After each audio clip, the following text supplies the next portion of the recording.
Good evening. The GMSD Board of Education work session, May 18, 2022, is now called to order. It is 5:02 p.m. First on the agenda is the GMSD fiscal year 22-23 other funds budget, first reading. Mr. Manuel. Mr. Jones will lead us through this, as are the department heads here too. Sure. What we're going to do is just walk you through the budget document, and each of the cabinet members will be presenting on their particular budget. So within the other funds budget,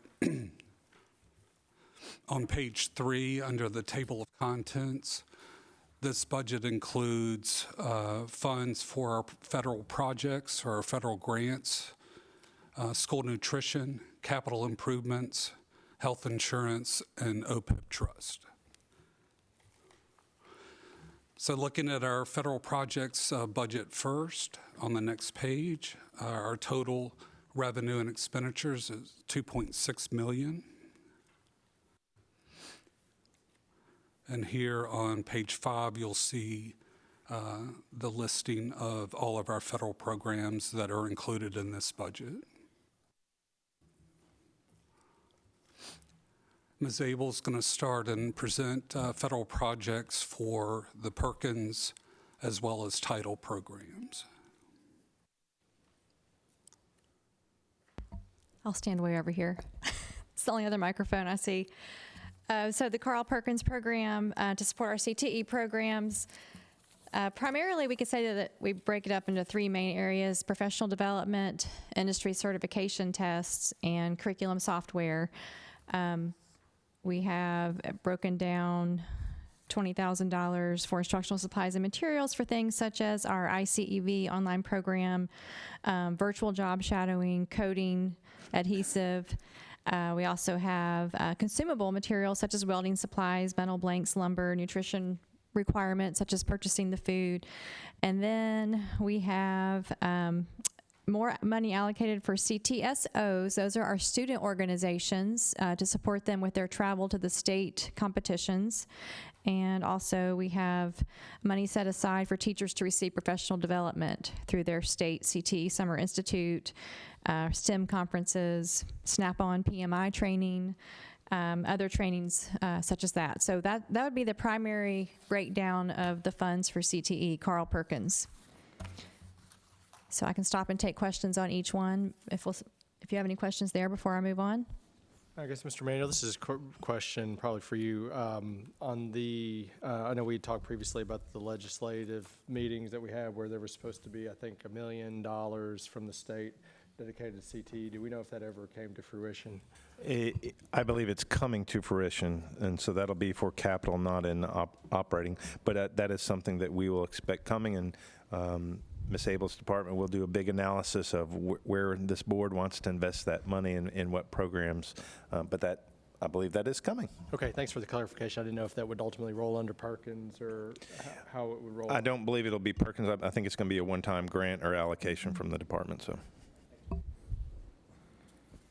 Okay, I have two quick questions. One, it's a $9,000 increase in instructional supplies and materials. Is that a result of increased participation that you're seeing, or is that with welding maybe a greater need? I was just curious,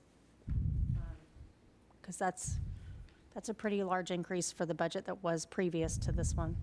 Right, so that includes, altogether, that includes software programs that have increased in price and the need for more consumables to meet health science requirements.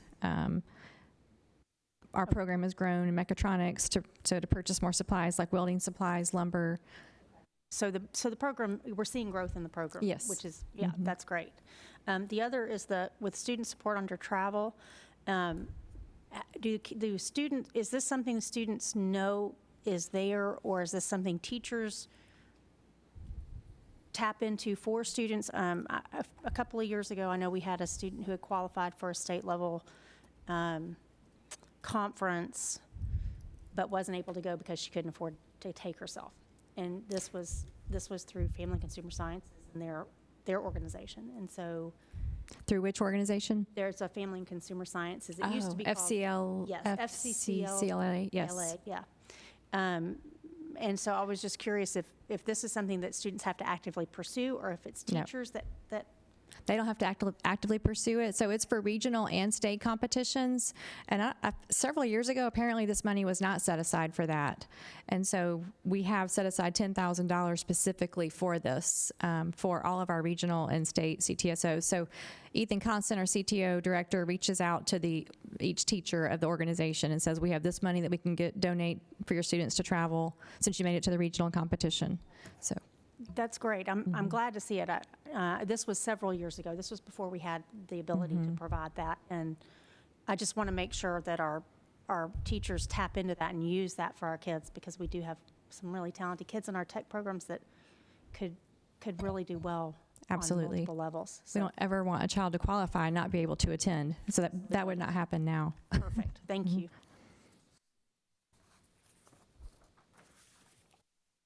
All right, no other questions on CTE? Any other? Okay. Okay. Oh, okay, I'll move on to consolidated admin. So this is for federal programs oversight. We have one person dedicated to our federal programs, Dr. Ted Fuller, as well as his training that he must attend for compliance. So any questions on consolidated admin?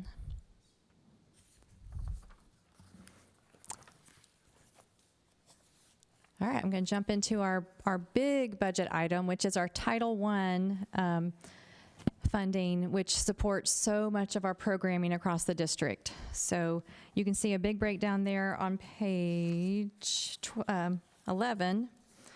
But just the overview of Title I in general is to support, to ensure that all students have access to fair, equal, and significant opportunity to obtain a high-quality education. So this is dedicated purely toward instruction, improving student achievement. There are many items here, but I would highlight, we've dedicated some of that funding to personnel, such as interventionists. In each building, we have a SEL teacher, and at the high school, we've also allocated funding for supplies and materials. I think I'll let you ask questions first before I go into too much detail, because there's such a breakdown there of the Title I funds. So, any questions?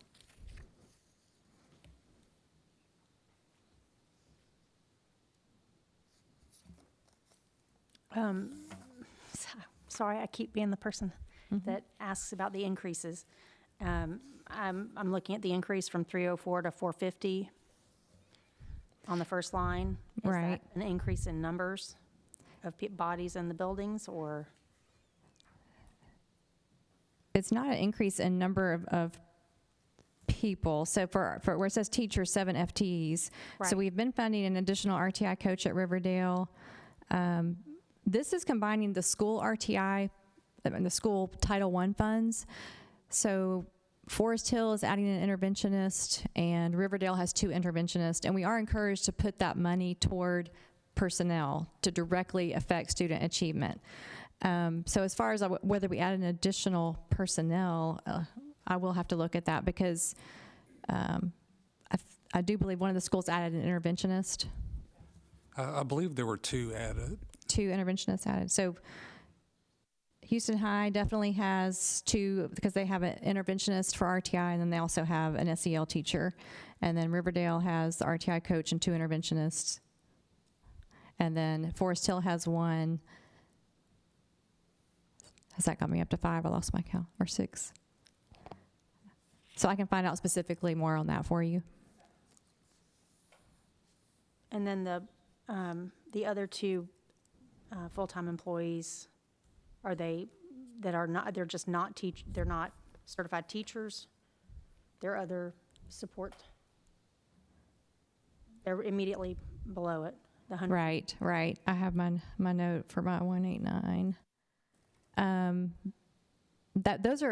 So Riverdale also has a part-time interventionist, and we dedicate funds for the Title I coordinators. That falls under 189. Okay. And we have a math interventionist, Houston Middle. Okay, Houston Middle added a math interventionist. And then this also counts for the tutoring allocations under other salaries and wages. So we have our Title I tutoring before and after school. Okay. I was just trying to figure out who would fall under what, because I know with teachers, I mean, there's an expectation, and then there's other jobs that are different, that don't necessarily require certification. Anything else under Title I? Okay, based on Vice Chair Oates' question on 189, you mentioned also tutoring allocations, and that's just part of staff that provides additional services, like you see the little 6th, 7th, 8th grade list and everybody's, so that has nothing to do with All-Core or anything like that. This is Correct, totally separate from T and All-Core, and this is only for our schools who receive Title I funds. So we have 4 of our schools who receive funds: Houston High School, Houston Middle, Riverdale, and Forest Hill. And so they can offer the before or after school tutoring using the Title I funds, and the tutors are paid at a rate of $50 an hour. And they tutor usually it starts in September and tutor all year. Thank you. Okay, if there's nothing else, I'll move on to Title II. So Title II, so this supports our strategic plan initiative for recruiting, retaining our teachers. So we want to be sure we are placing the most effective teachers in front of our teachers with the most current modes of instruction. So Title II is dedicated entirely to effective instruction. And so you'll see under other salaries and wages, that is part of our position for our evaluation and PD supervisor, Megan Gashler. And then we provide professional development. Part of this is for non-public school set aside for in-service staff development. We do have to allocate $7,000 toward non-public schools. That's under that item 524 for $27,000. So that leaves us $20,000 for our implementation of PLC and standards-based grading training that we're doing next school year. So, Sorry, say that again, the what training? professional learning communities, PLCs, and also for standards-based grading. So with K through 3 is next year's the year that we do the full-on new reporting with our report cards, and we found a center that is professional. I mean, they've been through it, they've done it, and they're going to come in and work with our teachers this summer in July. So when you think of Title II, think of PD, professional development. Any questions on Title II allocations?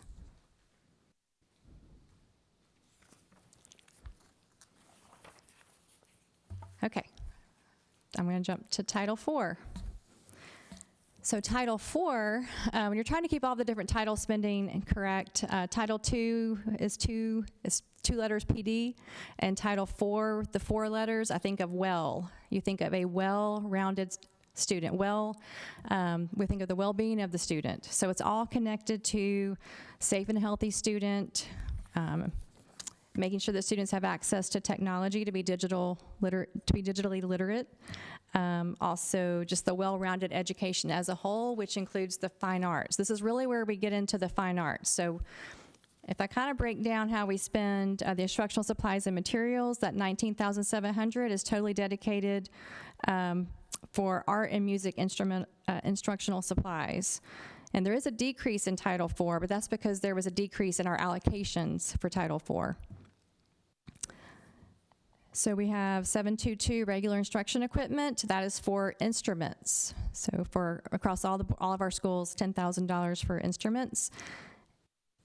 And this is on top of what we already do through our general budget. So, and then under 499 health services, you'll see the $14,200 for suicide prevention, Olveus programs to support the well-being of students.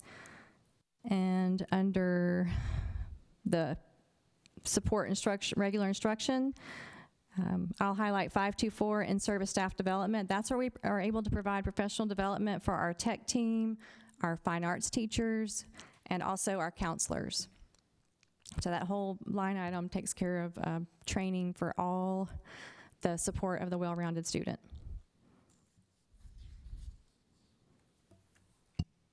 Any questions? I'm going to ask, since it came up at our last meeting, I do not see anything here where we're getting any kind of allocation of funds from the federal government for any kind of social, emotional. I don't see that listed at all, so I just want to confirm that that's not the case. So when you say social emotional, can you be more specific? The assertion was made that there's surveys given and we get federal money based upon that, and obviously I don't see that listed here, and so I just want to confirm with you that that is the case, that we're looking at. And I'll be glad to confirm that is 100% incorrect and not true. That is not the case. Okay, yeah, I know that came up, and so I wanted to make sure that the record was set straight publicly that that is not the case, and so in Title IV would probably be the place based on what you were saying, so again, I just want to make sure everyone's on the same page. That is true. Thank you. Anything else on Title IV? Okay, Ms. Huffman will present on IDEA Part B as well as a preschool. Thank you, Ms. Abel. Okay, so IDEA Part B and preschool budgets are both budgeted currently with just preliminary allocations. So you may see a lot of placeholders when you're looking through, and that's only because the allocations have not been finalized. The increases I made were only in salary items, and those are to match the step raises and increases that were given in the general purpose budget. All other, like I said, are just placeholders. These budgets supplement the positions, contracting services, professional development, and instructional materials that are covered in the general purpose budget.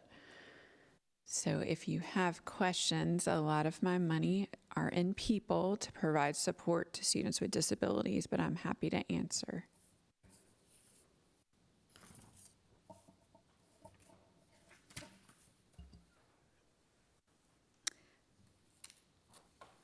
Is it okay if we go down to below, I guess, the second section?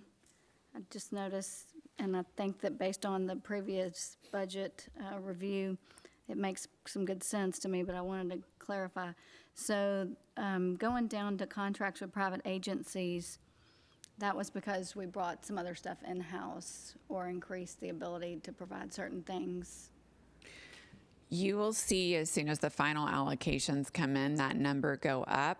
Okay. So contracts that could be with audiologists or maternity leaves, if we have a speech pathologist that's out or a school psychologist going out on maternity leave, any of those things will require us to bring contracts in. But yes, when everyone's here, those are placeholders anytime we have Okay, that makes people that good are out sense. on leave. But you're correct. You can see most all my accounts are dropped down to nothing. The state's already returned the application and asked for one change. So again, as we get the final allocations in, you'll get updated as it comes. That makes sense. Is that also the case on 524? Because it's a $30,000 increase, a decrease from last year in your in-service and staff development. Yeah, my preliminary allocations were a cut of $160,000. Wow. Okay. So it is just anything you see as a placeholder. So it's not that as soon as my rollover comes in our final allocations, then those accounts will be bumped up because obviously we want professional development for our teachers. And yes, we will have to contract and buy instructional supplies and materials, but all of that should be in by the end of June, but they've been a little bit delayed in every way this year, so we'll see. So Thank you, Ms. Huffman. repeat that again. So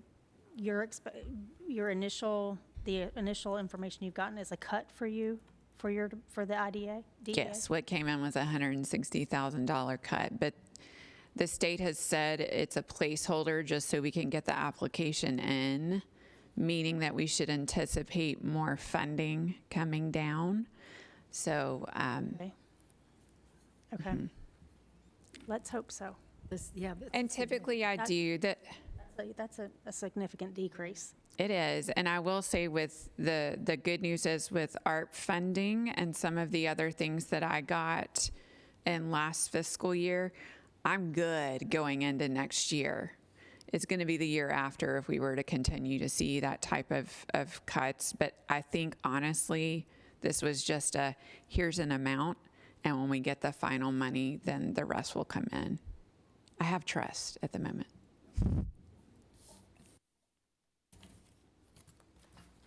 Anything Any else other from Ms. Huffman? Preschool. Preschool. So I kind of did preschool with Part B, but just to add there, the only things you'll see is that contracting. I just wanted to make sure that is one of our current SLPs that provides services to the private schools. We are required with any federal funds to provide a private proportionate share, and part of how that funding is allocated is for us to provide speech language services to Germantown students that are attending a private school. Outside of that, the funding in preschool is always very low, so there's not a whole lot you can do. Obviously, that's not going to fund a paraprofessional, a teacher. So we get creative. And again, it's just a supplement to what we're already doing in general purpose. But the preschool fund is always quite low.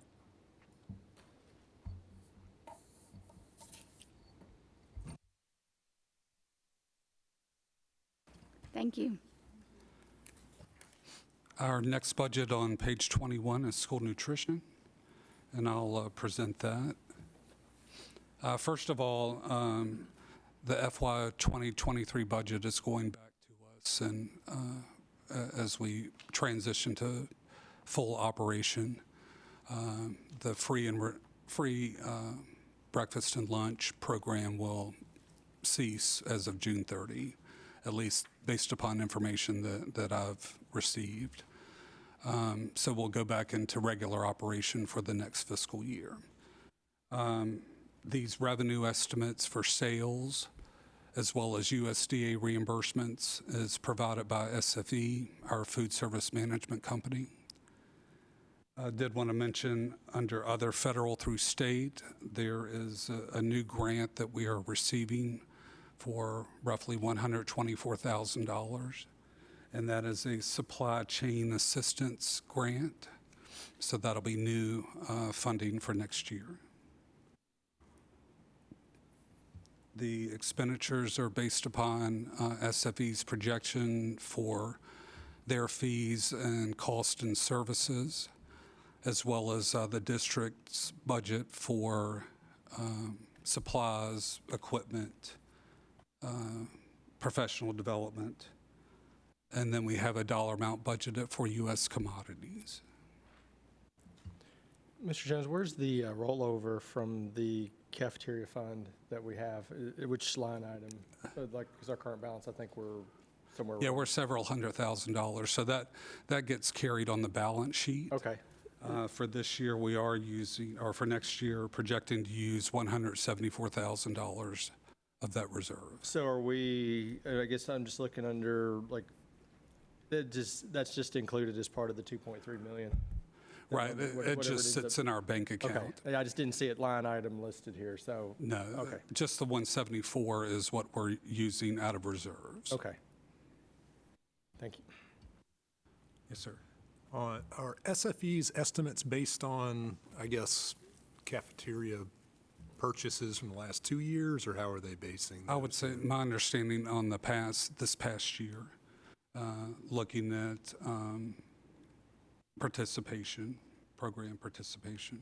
Okay, I just wonder how accurate that'll be if it's not going to be free, but I suppose I guess what we would be paying them would go down as well. Yeah, so it's tied to it. all, yeah, it's all synced, If it's not accurate. Yeah. right.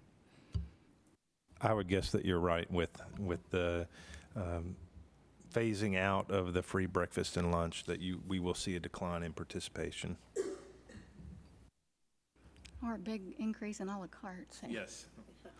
Mr. Jones, under contracted services, I'm sorry, 399, can you explain, maybe you just talked a little bit about that? Yeah, that's what, the 2.1 million, that's what SFE is So projecting that's just they will their- bill us. Okay, I got you. That's just their portion. That's the difference, based Yes. on projections. Thank you. Yes.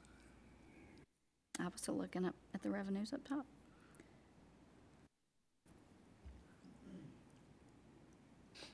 Any other questions? School nutrition?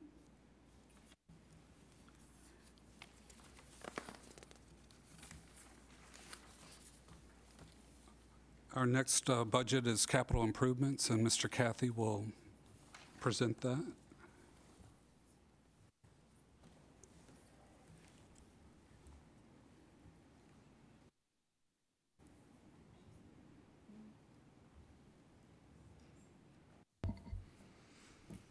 So you'll see 4 million in revenue, 4 million in expenditure here, and I just always remind the board every year and kind of give the same speech that this is really our best guess. We don't have our revenue projections yet from the Shelby County Commission for next year.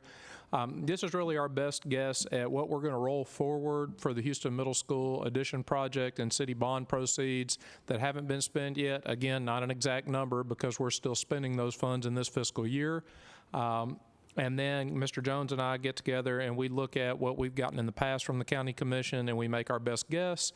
And I also like to remind the board that we do have internal controls and procedures in place, that these funds are never spent until they're received. So it is these are money in, money out accounts that we will never overspend because we have internal controls and procedures in place that we receive those funds before we spend those funds. So if we have a fortuitous year and we receive more funds from the Shelby County Commission or more funds from the City of Germantown, we would come back to this board and ask that this board recognize that revenue and place it in an expenditure category. Mr. Kathy, at what point do we generally get the final amount from the county commission? Because that's a pretty significant drop year over year. So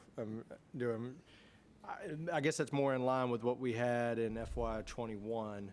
But that's a big drop. 700 year over year is a pretty big drop. So have they given you any, or either one of you, have they given any indication why they think that might be the case, or when would we know for sure? This is all tied to Shelby County Schools' request for capital improvement dollars from the county commission. So it's our proportionate share based on that ADA portion. So when Shelby County Schools is making that, so I know that in the next few weeks they're going before the county commission to ask for their capital improvement dollars, and they have the Reimagine 901 plan. So that's happening right now. So we will know as they're going through real time through those commissions. Does the fact that they had, I wanted to say they had roughly $500 million in ESSER funding, that I think they were going to try to dedicate a lot toward facilities, since they were using federal funds for that, does that hurt us in that regard as far as the proportion, since it's not county dollars? I think it has the potential. I think what Shelby County Schools is going to have to remind the county commission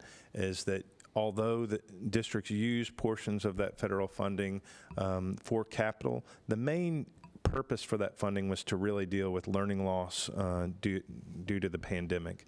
So you'll see that not all those allocations are going into capital funding for Shelby County Schools. But once again, we're tied to their requests. Whatever Shelby County Schools ask and gets, we get our share based on what is awarded them.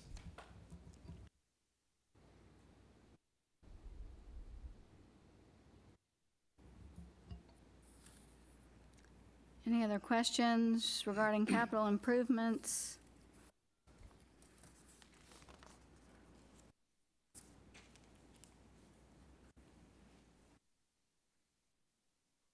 I will say, Mr. Kathy, in the 706, that 4 million in construction, I mean, I know this is obviously all stuff that's been approved, but based on that amount, can you tell us what that includes?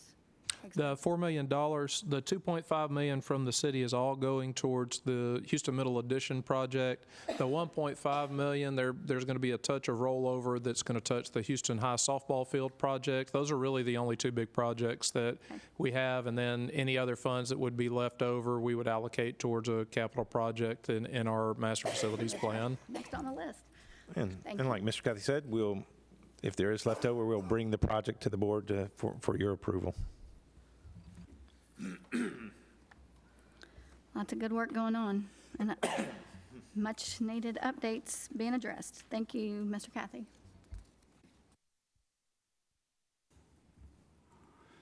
Ms. Stratton will present on the health insurance fund. Thank you.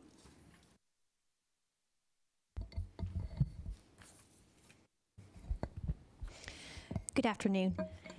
So just to highlight a few of our revenue sources for the health insurance fund, currently we have 474 employees who utilize our health insurance, and we collect medical premium payments from these folks in addition to the GMSD employer contributions during 20 pay periods throughout the year, which attributes to around $5 million in revenue. In addition, we anticipate to continue to see quarterly pharmacy rebates through Welldyne, which is our prescription drug administrator. And this year, we've been averaging around $50,000 in rebates each quarter. And finally, we have allocated around $998,000 of our reserves, if needed, to serve as a cushion to cover for additional and/or unexpected expenses associated with our health claims. So this brings us to a total revenue budgeted amount of $6,260,000. On the expenditure side, we've budgeted amounts to cover potential increases with our medical, stop-loss, and pharmacy claims, as well as administrative expenses for FY 2023. Our administrative expenses include our benefits consulting fees from Employee Security Planning, third-party fees from Lucent Health, which is formerly known as Health Cost Solutions, Welldyne, and our Colodoc teletherapy.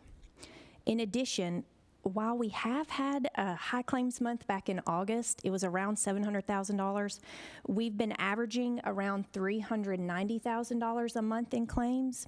And we also think we may see some stability in our stop-loss premium rates in FY 23 due to a decrease in the number of catastrophic claims we had during the 21-22 school year. To date, we have no participating members that have reached the stop-loss threshold, and that's incurring over $125,000 in medical claims this year. But we won't know our stop-loss premium rates until this August.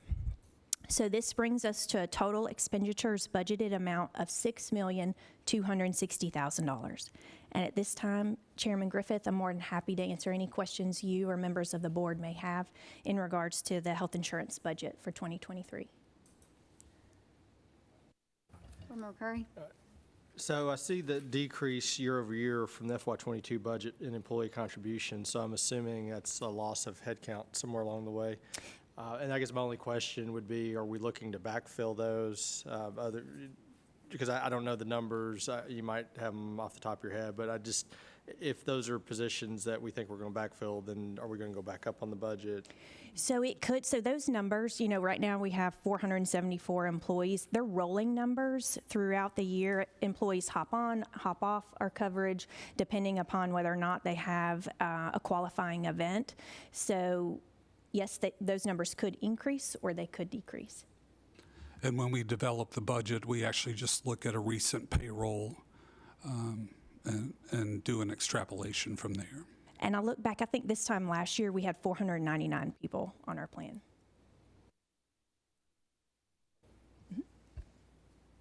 Are we comfortable, the increase in reserves of basically $550,000 to support it?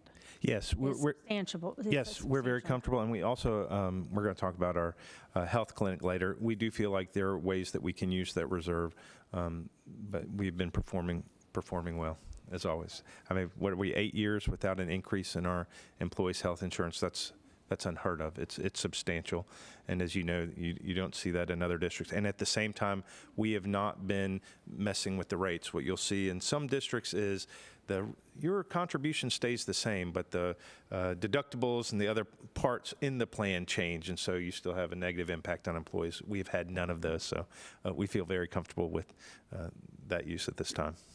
Okay, I just want to make sure that it has been 8 years.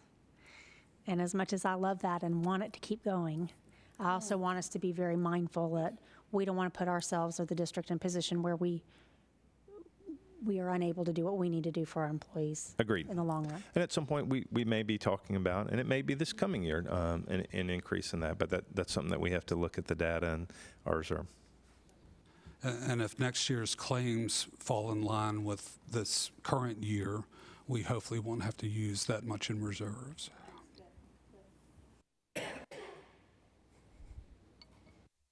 Any further questions on health insurance? All right.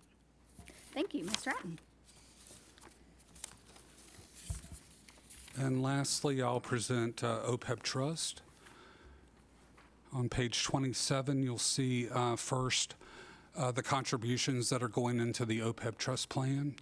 First are the district's contributions budgeted at $755,000. Retiree contributions that'll come in through payroll deductions from their retiree paychecks that come into the district. Investment income, as well as projected unrealized, realized gains on investments. And we're looking at roughly 6.5% on a return of $4.5 million.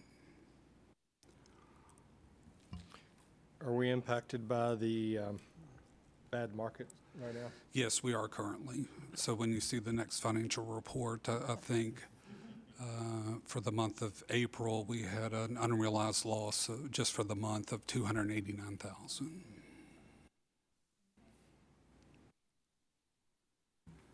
And under expenditures, you'll see the projected numbers for retiree stipends, medical claims, and that's a conservative estimate at $600,000. Historically, they haven't been trending that high. Administrative expenses, which is for our trustee as well as actuary, and then health and life insurance premiums for our 65-plus retiree group. So projecting an increase in our trust fund balance of roughly $440,000. Any questions? Is there a point where, as the retirees age out, is there a point where they ever transition to Medicare? Or I just wondered what the relationship was there. Yes, they do transition to Medicare. Yes, and so we pay a supplement for those people who are Medicare age, because Medicare becomes your primary insurance, and we just provide a supplement. And that's what the 65-plus health and life insurance premiums are, And so that's supplements for that's- that group. The actuary is the one who determines, they're looking at the ages, and they're doing the prediction long-term of how much it costs, at what point people will transition over. All those things are taken into that actuarial consideration. So long-term, we would expect, just based on the age of the retiree population, we would expect that number to increase over time. I don't know, be substantial, but I would think as the years go on, as we have more and more retirees that are at Medicare age, that premium would go up. Yeah, but also at some point too, we've closed the door on this, so this benefit isn't offered for new employees. So this is something that at our creation, when we had that benefit for staff, that was provided. So it won't continue to go up. You may see small amounts, but. And I think you'll see some employees choosing the stipend, correct, as opposed to the premiums. Can we talk about?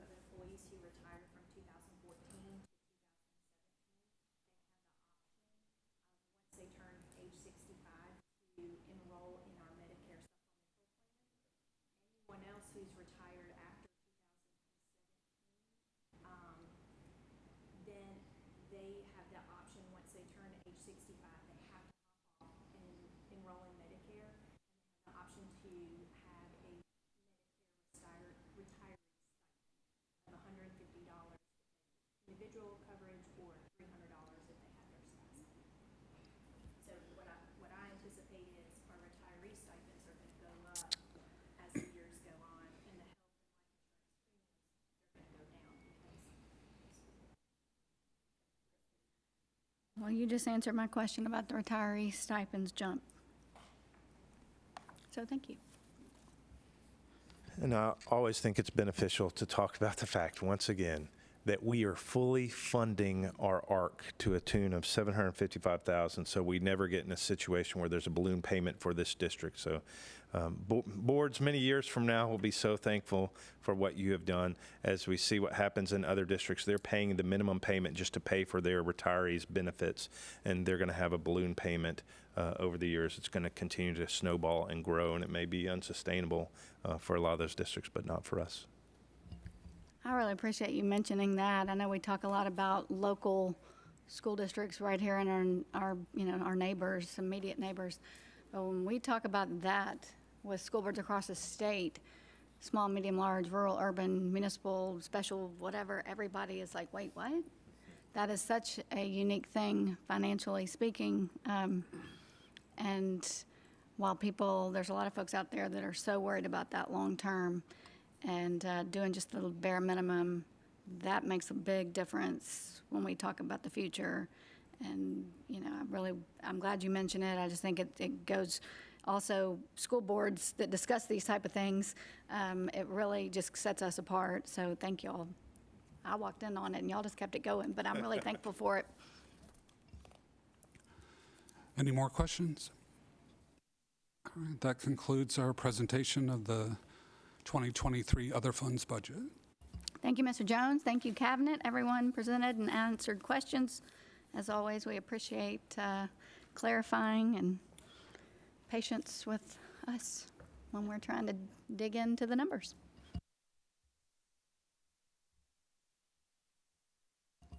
That gets us to agenda item number 2, GMSD fiscal year 22-23 General Purpose Fund Budget, second and final reading.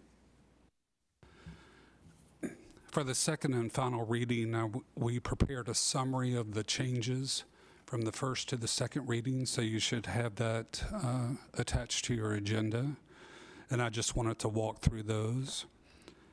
First, on the revenue side of things, we got our first BEP estimate, and we saw a decrease of $23,000 from our preliminary estimate. So we've made an adjustment for that. On our ADA percentage allocation, we've seen an increase this year, which will affect next year, of 4.21% to 4.27%. So as a result, that's generating additional property and sales tax revenues. So for the additional expenditure increases, we increased property tax revenues by $155,000. And our expenditure increases include adding a position, I believe is requested, a career and college counselor. Coaching supplements, we had to provide an increase as a result of our step increases. Those coaching supplements are based upon their actual teacher pay. So we've included $14,000 for that. Adding $14,000 for E&A. It's a voice application software for our telephones as well as our employees' cell phones. And finally, the TSBA BOE Connect services, $1,000 increase in that fee.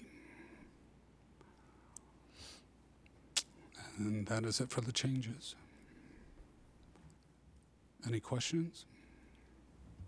I just want to say thank you again for the college and career counselor. I think it's, so far it seems like it's been very well received at Houston, and so I think it's going to be a huge benefit for our students. So I just thank you for.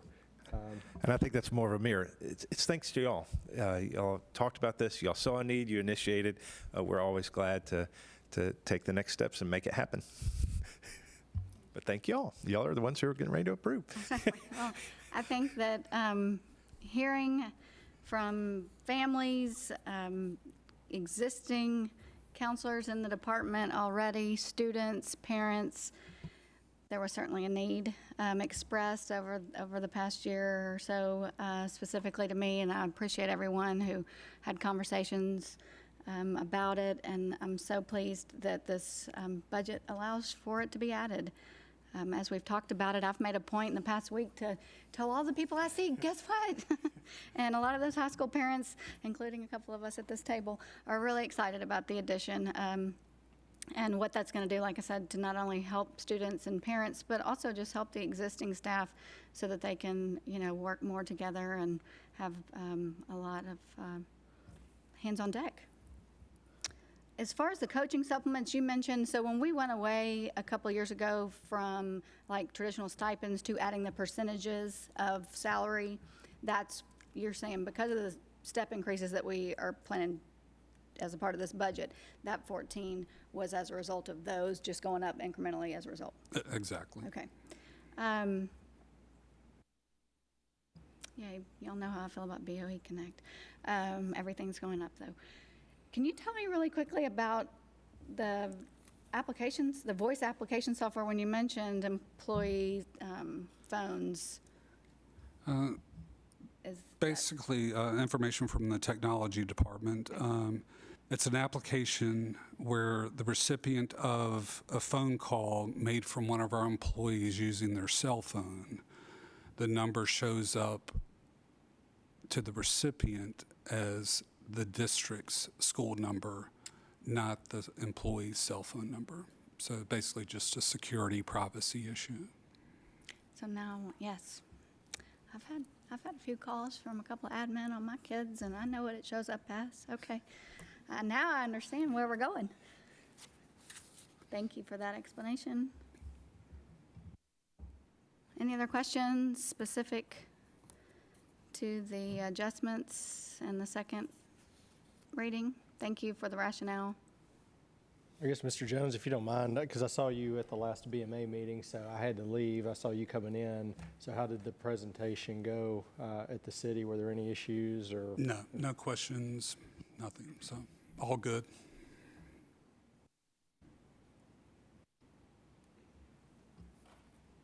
Anything further? Okay. Sticking with Mr. Jones, that takes us to agenda item number 3, miscellaneous fiscal year 21-22 budget amendments, 26, 27, 28, 29, and 30. Okay, I'll discuss amendment number 26. This is a new grant that we're receiving from the Tennessee Department of Education. And basically what it's allowing us to do is to bring in an independent CPA firm. We're going to bring one in for about 3 weeks. They will actually look at our processes, our procedures, compliance issues regarding the ESSER programs.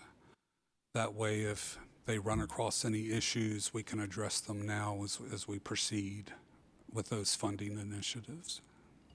Is there a particular provider? Is there like a list of certified providers for that? Yeah, we're going with Dixon Hughes Goodman. I mean, did the government say you have to pick from these people, or could we Yeah, independently choose? we can independently Okay. choose. I mean, you could. You never know. Okay, thank you for that. Sure.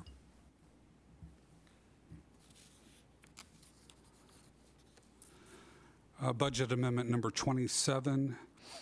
We're budgeting funds that will cover the severance or vacation payout for 2 of our employees that have resigned, and that will cover the operations and human resources coordinators.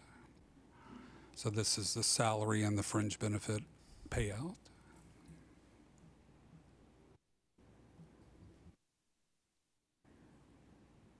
So they've resigned, and this is the remainder of their vacation days that That's were. correct. were- So if they have vacation days and they haven't Not used them, filed. we have to pay out their vacation days. Yes, of course.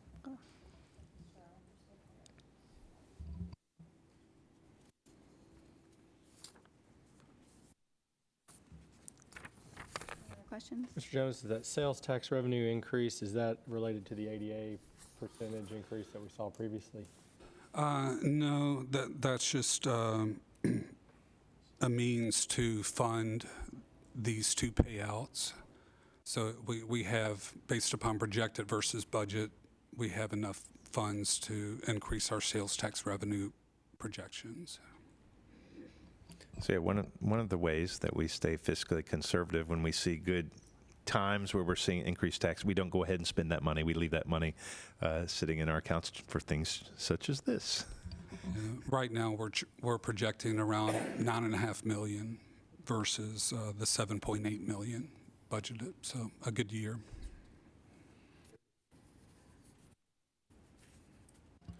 Mr. Jones, I know we've gone through this before. So as positions may be refilled, then those, while the budget for the salaries are likely the same, then and during the interim, when there's no salaries being paid, then we'll just see that difference. Right, some of that difference will probably offset this amendment. Got it, thank you.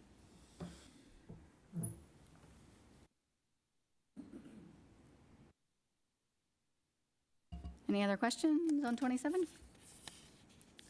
Budget Amendment 28.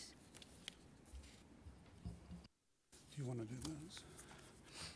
Ms. Abel will present on 28, 29, and 30. Yes, so budgets, amendments 28, 29, and 30 all pertain to our summer camp. And these are, it's grant funded from the state, and it comes to us in 3 different accounts. So although we have 1 camp, we have 3 different budgets, technically 4 different budgets because we also have transportation for buses. But for the budget amendment number 28, that focuses on our summer, what the state calls summer learning, and that is for the current K through 3 students, which they refer to them as Rising 1 through 4. So Rising 1st through 4th grade students are known as summer learning. And so that's the bulk of our students who attend the camp. So currently we have just over 300 students who have registered for camp across the whole grade span of current K through 7th grade, with the majority of those being in current K through 3. So that the amendment here is for the allocations for the teachers, the paraprofessional, the teacher assistants who are helping, and then instructional supplies and materials. Any questions on the summer learning budget amendment number 28? Do we anticipate, I know the state's funding this for now. Was there an expectation that they were going to continue to fund this as we go forward, or would that end up becoming self-funded? So I keep hearing that the anticipation is they will fund 4th through 8th grade going forward, because that's part of the retention bill, that if a student is retained, that they are supposed to attend the summer learning camps after. That's part of the retention plan. So from what I understand, the plan is to fund 4th through 8th. Well, that would actually be 4th through 7th grade, Rising 5th through 8th. So we haven't received a final word on that. It's a short story. No, that's fine. I just wanted to make sure that we weren't going to be looking at because obviously these are by law, so we're going to have to do these going forward unless the law changes. So I just wanted to make sure that we weren't going to be left on the hook, or you didn't anticipate that we were going to be left on the hook having to fund, however, $500,000 or $750,000 or whatever that number ends up being down the line. So we think right now, at least for the foreseeable future, that the state funds will come through for this. Yes, and I think they've also incorporated a little bit into the individual funding per student through the new TISA. So.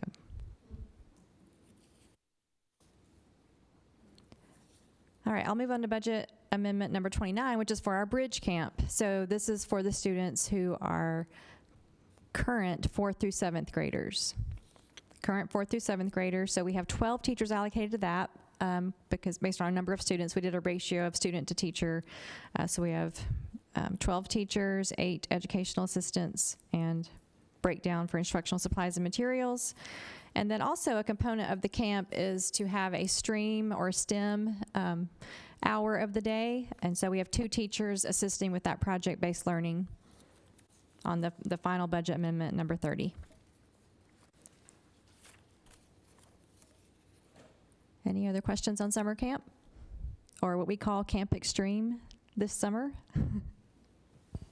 With the funding for the camps, is it we submit our expected costs to the state and then they pay, or how does it work? So our funding is based on the acronym is TANF, and Mr. Jones can probably speak better to that than I can.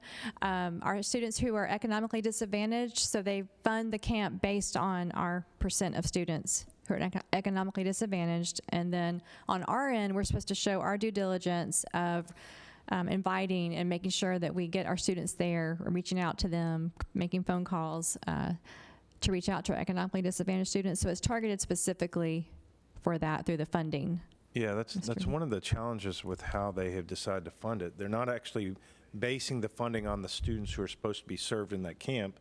They're basing it on students who qualify for this category of free and reduced funding. So that's a problem with the state's funding solution that they developed. Isn't that a little presumptive that children who are from homes who may be more economically advantaged will not need additional assistance? That's correct, and it's also a challenge because you assume that affluent children won't have struggles or challenges or skill deficits because those students would need the camp, and you wouldn't receive the funding for those. That you are correct. So they expect us to show that we have a certain percent of our economically disadvantaged students there. So not every single one.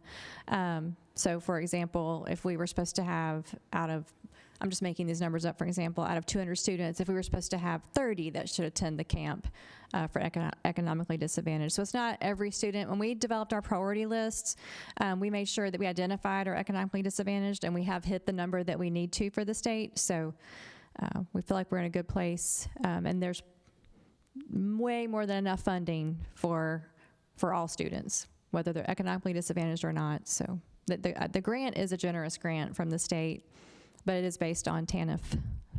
Yeah, I don't know the I'm just acronym looking at, TANF. like, if we're moving forward, I think I share the concern Mr. Curry does. I have yet to see the state continue to be generous in education with things like this. At some point, things peter out, and then we end up paying for it ourselves. And this to me, the way they're basing this formula looks like an out. That they're not addressing it according to what students' needs are. They're addressing it according to economics. And I think that's something that this board's going to need to address as they move forward and the state's developing how they're going to pay for these camps. If it's a required camp, then it should be supported by the state through a regular funding process, not a TANF. So currently, we're excited to have these funds, and we look forward to a great camp this summer because last year was an amazing experience for our students and our teachers both. So we are looking forward to it this summer. Thank you. Thank you. Positive note, I like it. I think last summer is when they fired off.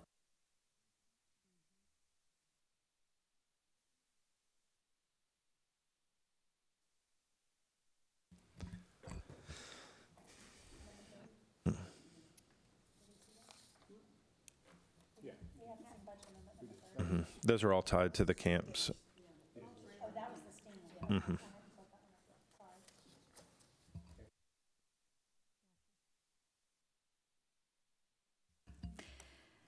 So this gets us to agenda item number 4, approval of Houston Middle School softball fee. So this is a new program that they're expanding at the school, and they're wanting to collect this fee for parents to have this program, something special. And as you know, all fees that get charged to parents have to be approved by the board, so they're requesting this $250 fee, and you can see it'll cover uniforms, team equipment, officials, umpires' fees, and then sponsor fees. So What's the season for middle school softball? Is it the same as are they just all starting this all off? So it's all new I and we're think it's still- the same as the high school, high but I'm not. school? I can't be 100% positive. Yes. Yeah, that's exciting. I'm happy to see that they're expanding that down to the middle school. And they had a very successful season. A lot of the players and families are very excited for the new facilities that they've been watching come through the high school program and approvals. And just seeing this kind of expand, it kind of reminds me a lot of even the track and field and that we've just recently also looked at from an investment standpoint. And I really appreciate some of the detail here And I think this is one of those where this is like the first time. So I don't know what the future would look like for these fees, but considering that this is some initial startup kind of stuff, I think that this is very well spent. So thank y'all.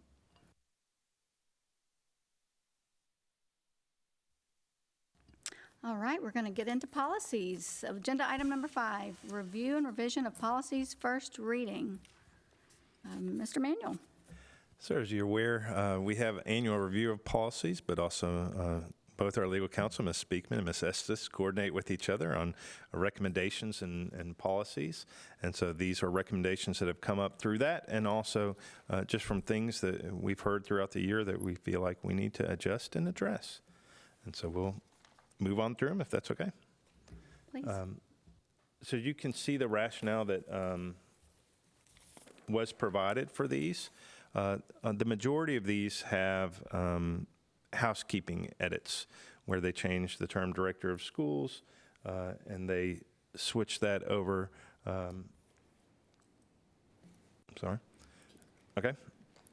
To superintendent. So you can see in policy 1.106, you can see that is mainly housekeeping in that policy. Under Code of Ethics. Any questions on 1.106? On section 5 of that, who is on our ethics committee? My understanding is that is formed when there is the question of an ethics violation, and then it is created. Okay, so it's not a standing Not a standing committee. It is not a standing committee.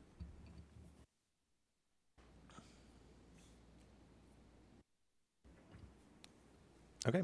Based on the change of superintendent's office specifically, I think that may kind of go to the question just previously asked.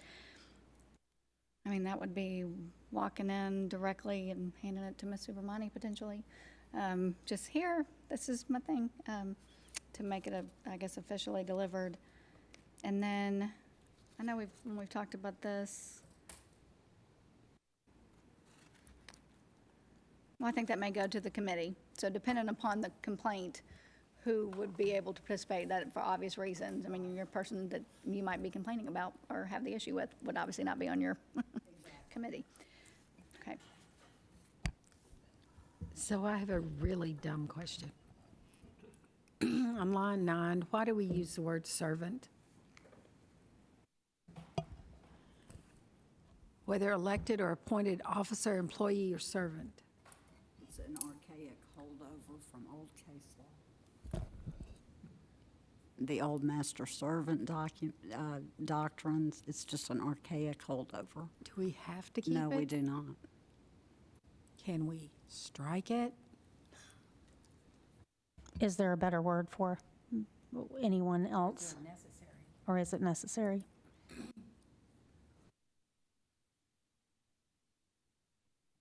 I think we could just say officer or employee. Which line are you on, Ms. Landers? 8 and 9.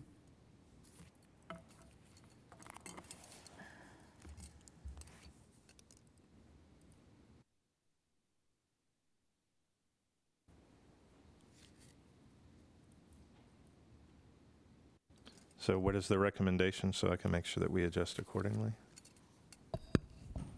Strike the word or servant.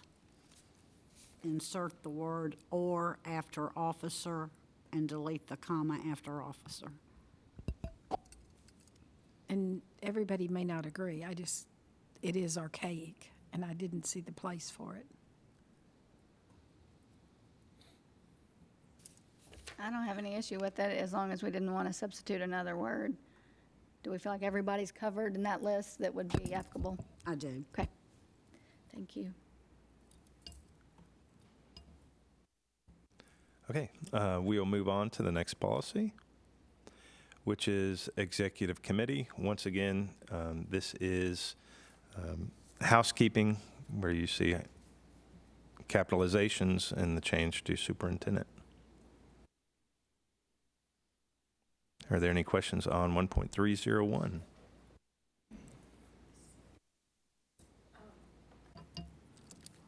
Why is number 8, the numeral 8, struck on line 22, but the wording's still there?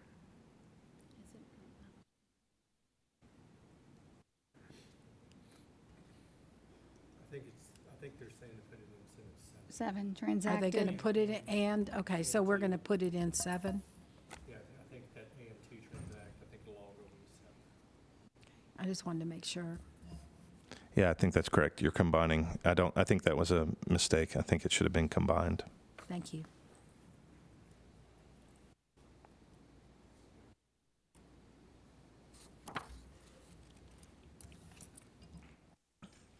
Okay, that moves us to the next policy, 1.400, school board meetings.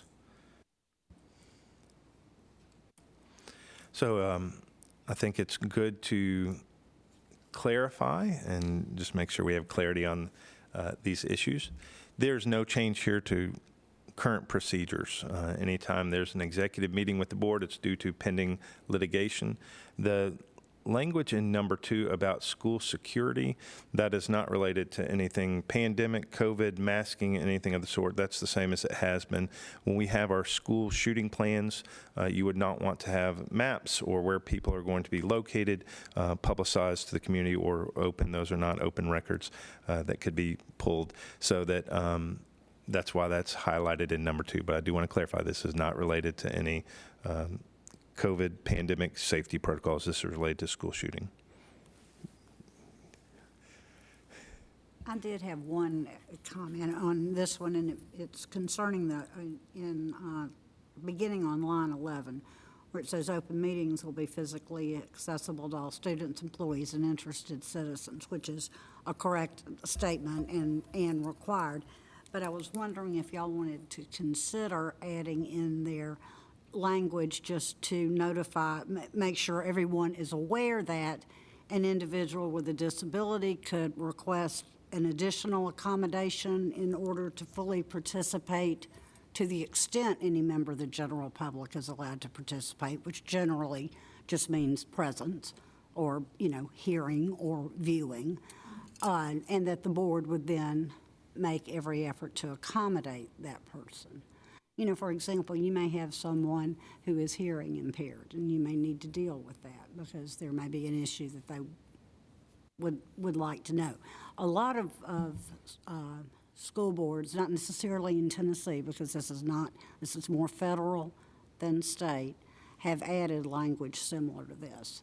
I imagine at some point it probably will be required as a notice requirement. I didn't know if you wanted to consider it now since this policy is before you, or if you think it would be generally understood that people know if they've got an issue, come to you and you'll deal with it. I think that would be something that would be beneficial.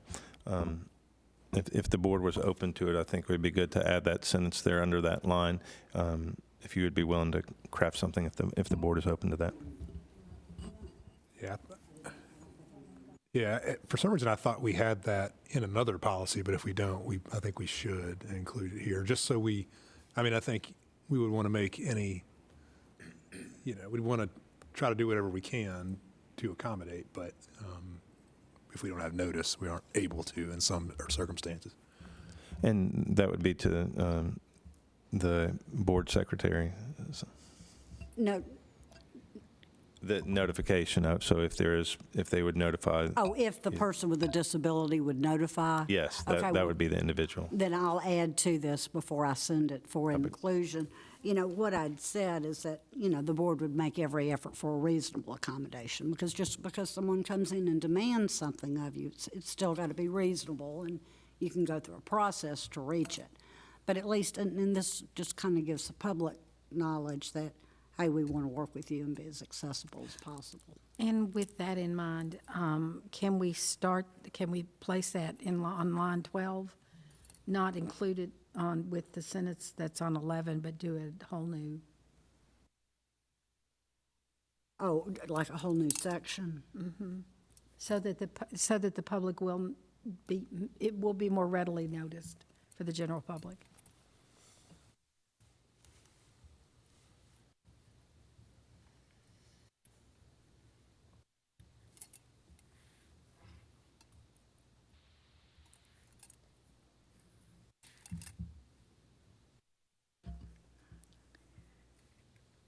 Thank you, Ms. Estes. I personally would rather have it extended and available preemptively and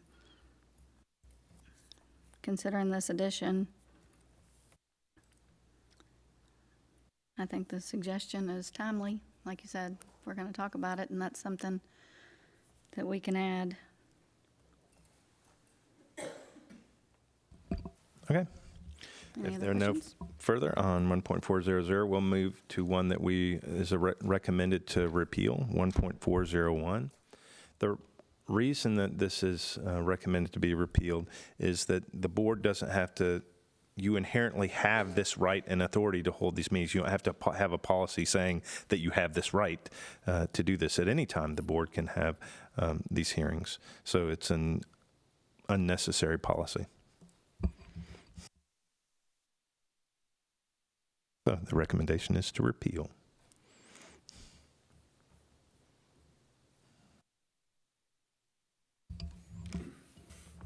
I don't think I'd repeal it personally.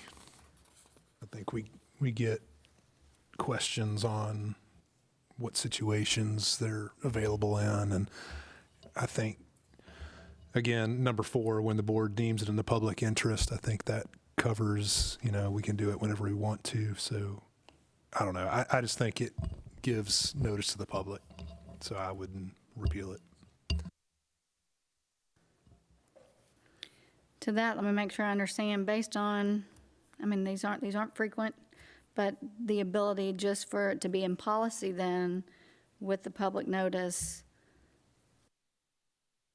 even though it's inherently part of what we do, this basic, I'm just trying to make sure, like, it's not already covered somewhere else, and so there's redundancy. No, to my knowledge, this was just superfluous as far as it's embedded in the board's rights to do these things. So it's an easy one just to keep if you all feel that it's necessary.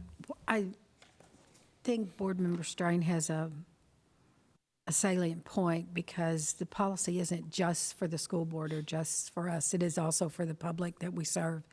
And so I think outlining it so that it's, the public's more readily knowledgeable of the public hearings that we can hold. So I would agree that it should be kept. If the determination is ultimately made to keep it, then can I recommend that, to be consistent with all the other policies that are being changed, we delete the footnotes and, the housekeeping kind of items? We will make those adjustments. Okay. And Director of Schools. Yes.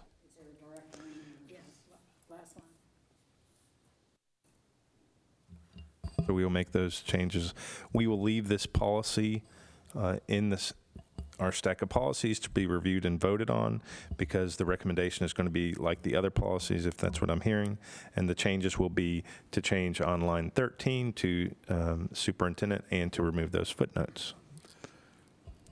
I think you could, like, number 1 and 2, I know are covered, and they would be covered in separate policies. You could just make it when the board deems it to be in the public interest or something like that. No. If we wanted to. No, but- if we're going to have this policy, it needs to line everyone out. I think it needs to be very, very clear that we don't just call public hearings for the fun of it. They are for a purpose. And so if we're going to identify if we're going to have this policy in place for the public to know, then they need to understand what they are for, that they're not, there is a reason that the board meets for a hearing, because hearings are different than business meetings. Very and different. Hearings are different than work sessions. So I would rather keep all of that in there if we're going to not repeal this policy.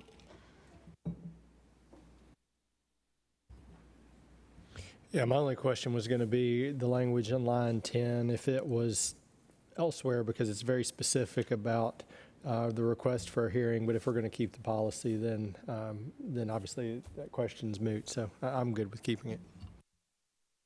Okay, we will proceed with the housekeeping changes. If that's what I'm hearing from the board. Thank you. The next housekeeping policy is just housekeeping, once again, removing the citations. That's 1.402. If there are no questions on that, we'll move on to 1.403. Once again, you can see there are housekeeping items listed here, but then there are also items that have been struck or removed because all those aren't necessary or required, but also some of them are spelled out elsewhere. So that's the recommendation, to strike those annual agenda items. I had one more item on this one for consideration on line 15. The word shall. The second Yes. word. I am, unless required by statute or federal law or somebody's making me do something, I never use the word shall. I use the word may, because I never know what all's going to come before you. And, you know, we've been here till 10 at night before, and sometimes may be better than shall. So if it's a may, you're not ever going to violate it. If it's a shall, you could. I would agree that that would be a good recommendation. And I would just add that there was a bill before the General Assembly this past year that dealt with this topic, and it was voted down. It did not make it out of committee. So I think may would be in line with statute there.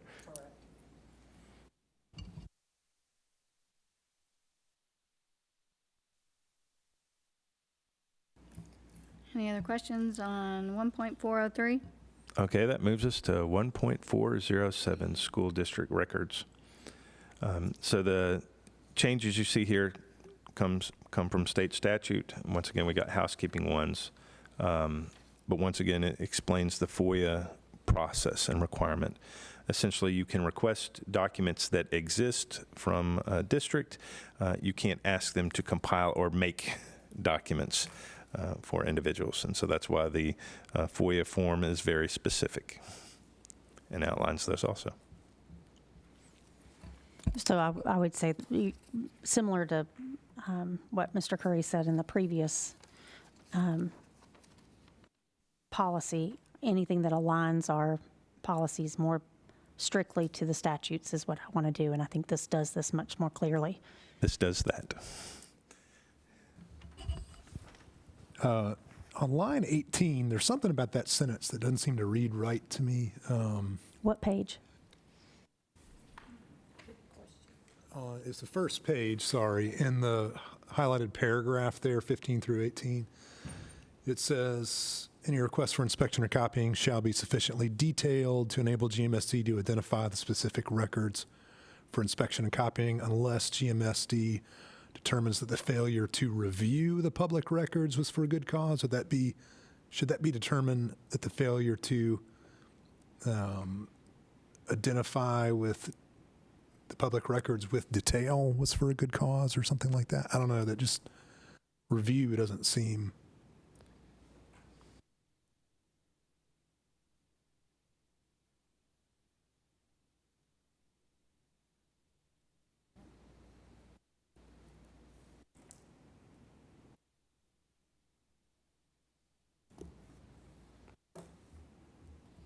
I mean, I would think when looking at that, you'd be looking at a situation like where the FOIA request was so broad, it would entail a review of every document that was ever created by GMSD. And, you know, and then you would have good cause. This is certainly beyond the scope of whatever was anticipated through a FOIA request or a Tennessee Open Records request.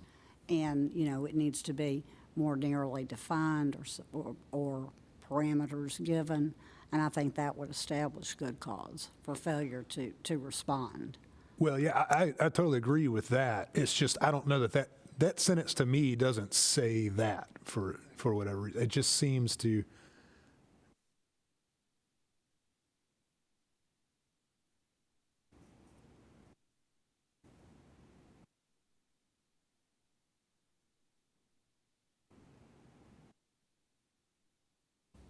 What if, I mean, I assume what it's trying to say is either one, GMSD could, I mean, the way it's written, it's almost like GMSD could determine that if you didn't identify it with the tail, we can look past that if we can figure out what you're actually trying to get. But I think you raise another concern is if it's so broad that they shouldn't then have to sort through every paper in the office. So I just don't know which, because the sentence talks about the detail in the request, but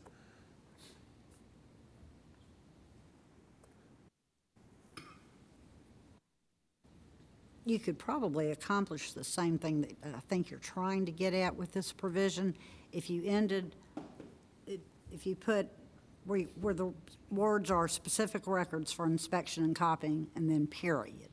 And then GMSD reserves the right to ask for supplemental information in the event it's unable to determine the nature of the request, or, something to qualify.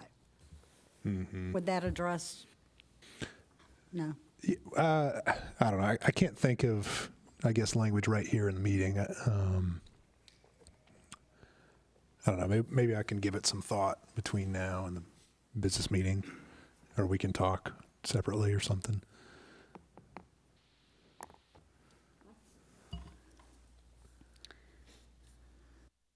I kind of took it that it was on us to decide, but like you say, if you don't know, how are you supposed to proceed? I guess, is that what typically would happen?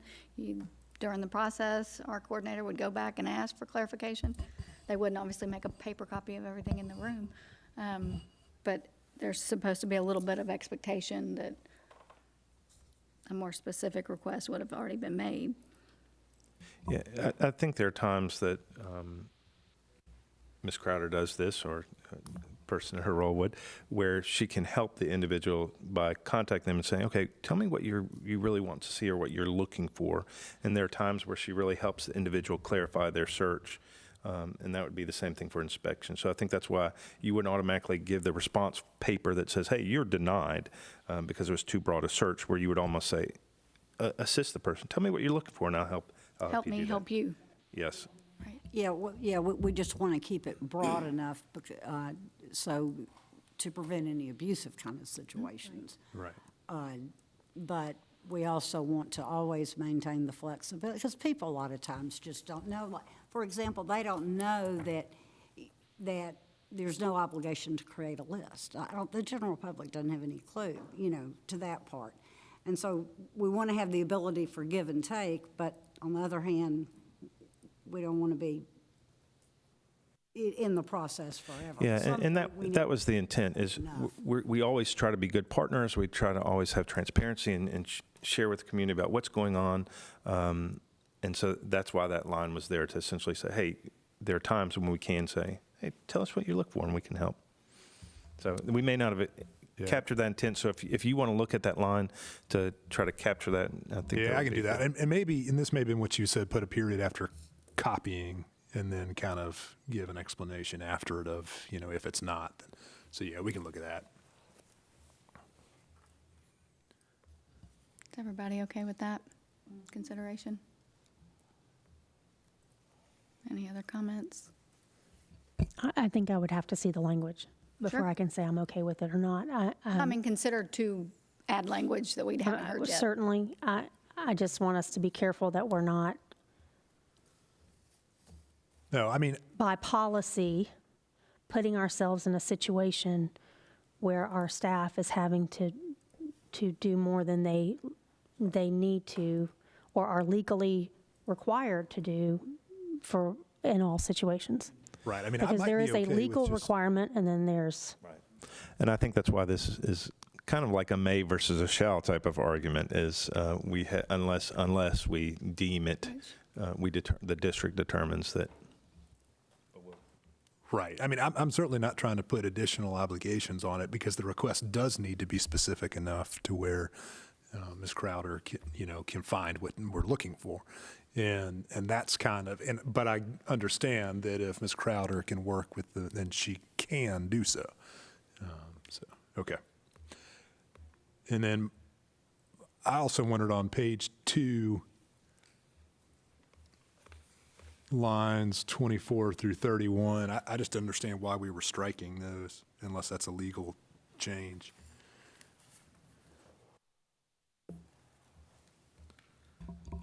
I believe that was a legal change.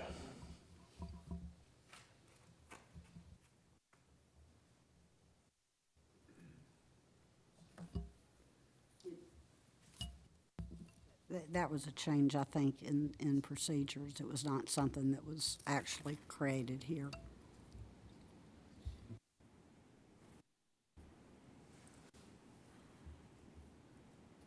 So in that case, the majority of line 31 through 35, when I read it, what was being adjusted versus it just looked like it was making the timetable in which the amount of requests was looked at basically more of like a school year type instead of a calendar year type, but that's the way I took it. Yes, and I think that was our legislature's attempt that you cannot bury a school district or harass them by multiple FOIA requests just for the sake of FOIA requests. It needs to be to get documents. That's why they have that piece listed there.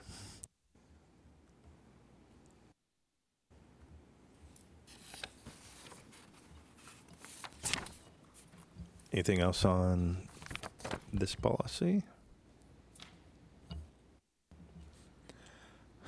It's hard to be so many on these, but on line 32 in that new section, should we put an and after the period? It's period, comma, and for each request the person fails to be.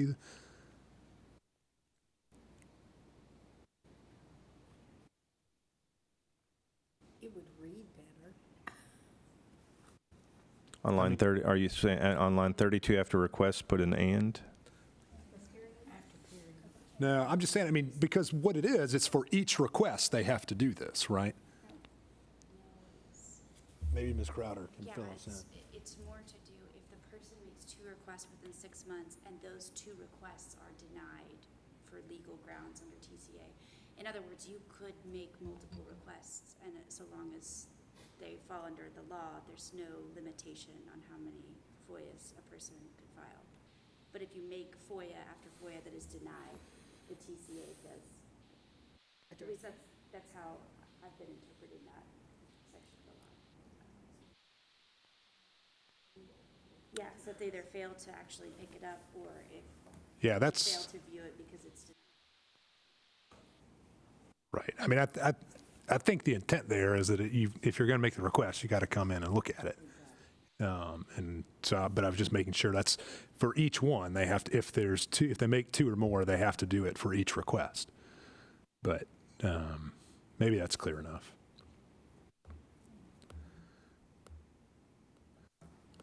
Okay, we can move on. My bad. It's fine. Okay, next. Okay, next policy is 1.501, visitors to GMSD policy. Once again, we had legal counsel review this, and the recommendation was that we needed to be specific. The statute talks about schools, but it didn't necessarily, our policy didn't identify central office, which is included in that, but we wanted to make sure that, same as the reason that we would not repeal that one policy, we want people to be aware that it includes central office and schools when we're talking about visitors. What I also appreciated about this is the addition of school buses as well. Because people, I don't think, recognize that is school I mean, when a child gets on the school bus, that's school property. That's correct. So parents can't just get on a school bus. That's correct. I can't just get on. A school board member cannot just get on a school bus just because I feel like it. Like That's that, correct. You would get a phone call, probably, right? That's correct. GPD might get a phone call if I got on a school bus. And I also like that it speaks to owned or leased buildings, considering that we do have leased buildings. That's correct. And I think we have fallen, or certain people in our district have particularly fallen in love with our leased buildings. but they are leased, and the clarification is, I really appreciate for this policy. I think it's important. Thank you for that. So, Mr. Manuel, on line 9, where we've added school buses,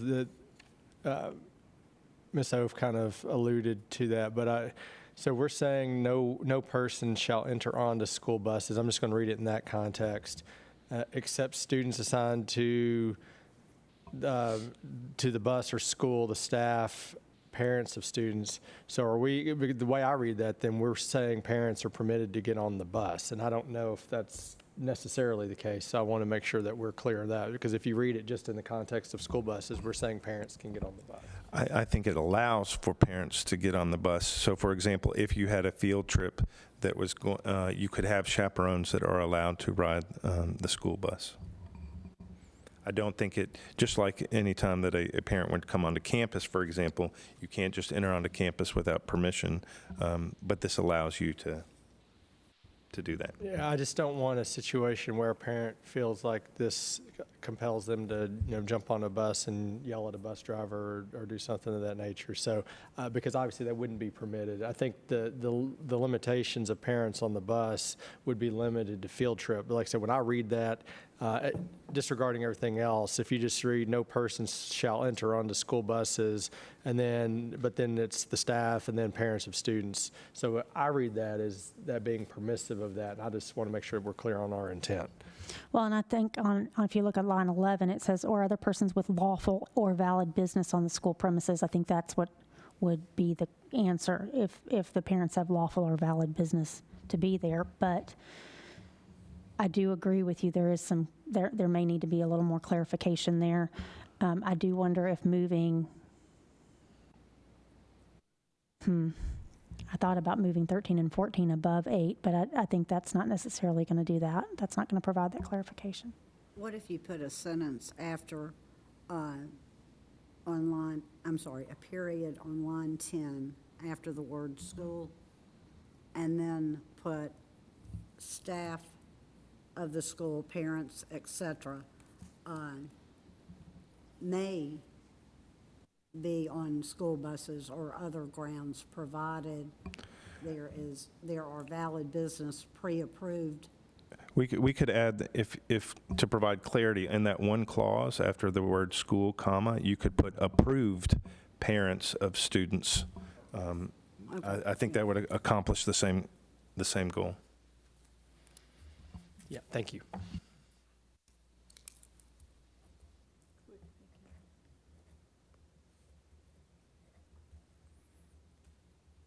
And then on page 2, number 3, or line 3, is that statutory language that's been added?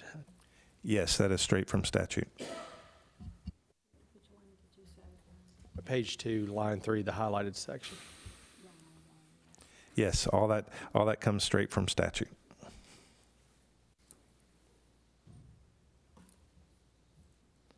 Are there any other questions on 1.501?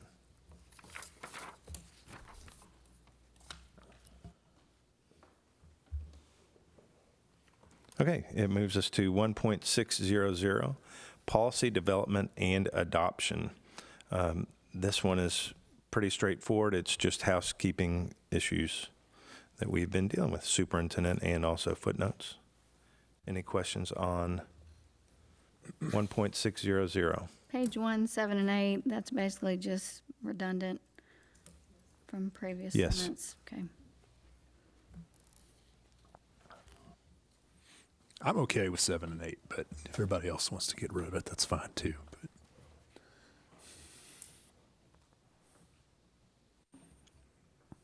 No, I think it is redundant. 7 and 8 repeats 4 and 5.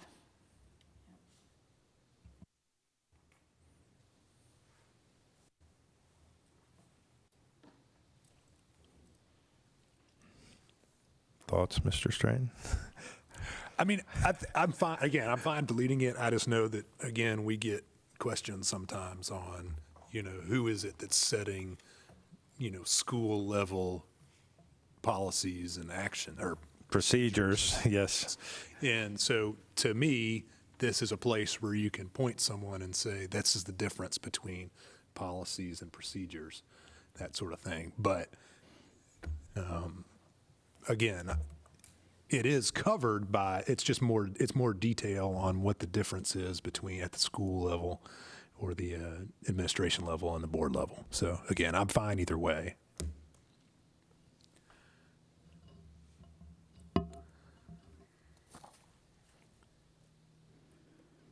Yeah. Ms. Griffin?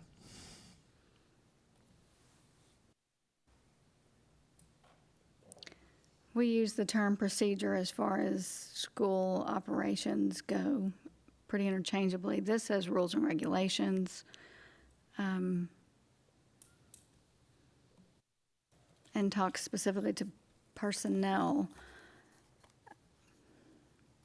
I guess maybe I read it a little differently, but if it pointed out specifically,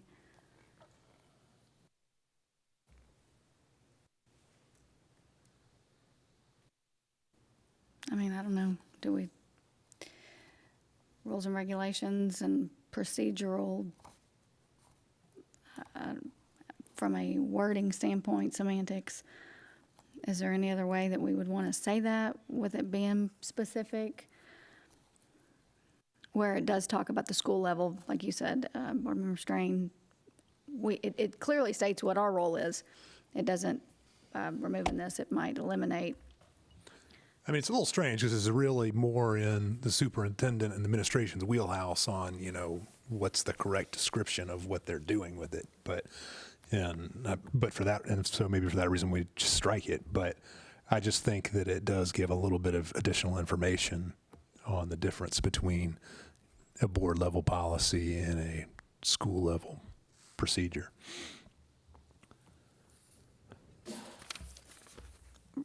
I understand that, but if we look at the title of this policy, it's Policy Development and Adoption.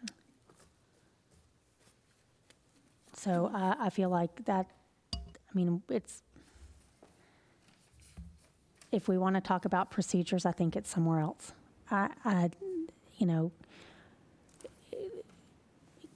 It states what a policy is for, and the first 3 sentences, it states it again, and the next two lines, it's just a third way of saying the same thing. The beginning of this policy says what it has said twice before. As you can tell, I'm really not a fan of redundancy. But I understand that there can be confusion between what is policy and what is procedure by the public. I think that's where we come in to educate them. And when we're asked, then we can clarify, well, this is policy and this is procedure, and this falls under our job and that falls under the superintendent's job. Now, I'm not sure off the top of my head if there's a policy in existence, which I think there probably is under the superintendent's, the role of superintendent, where it talks about his role in developing procedures for the functioning of schools based on the policies set by the board. I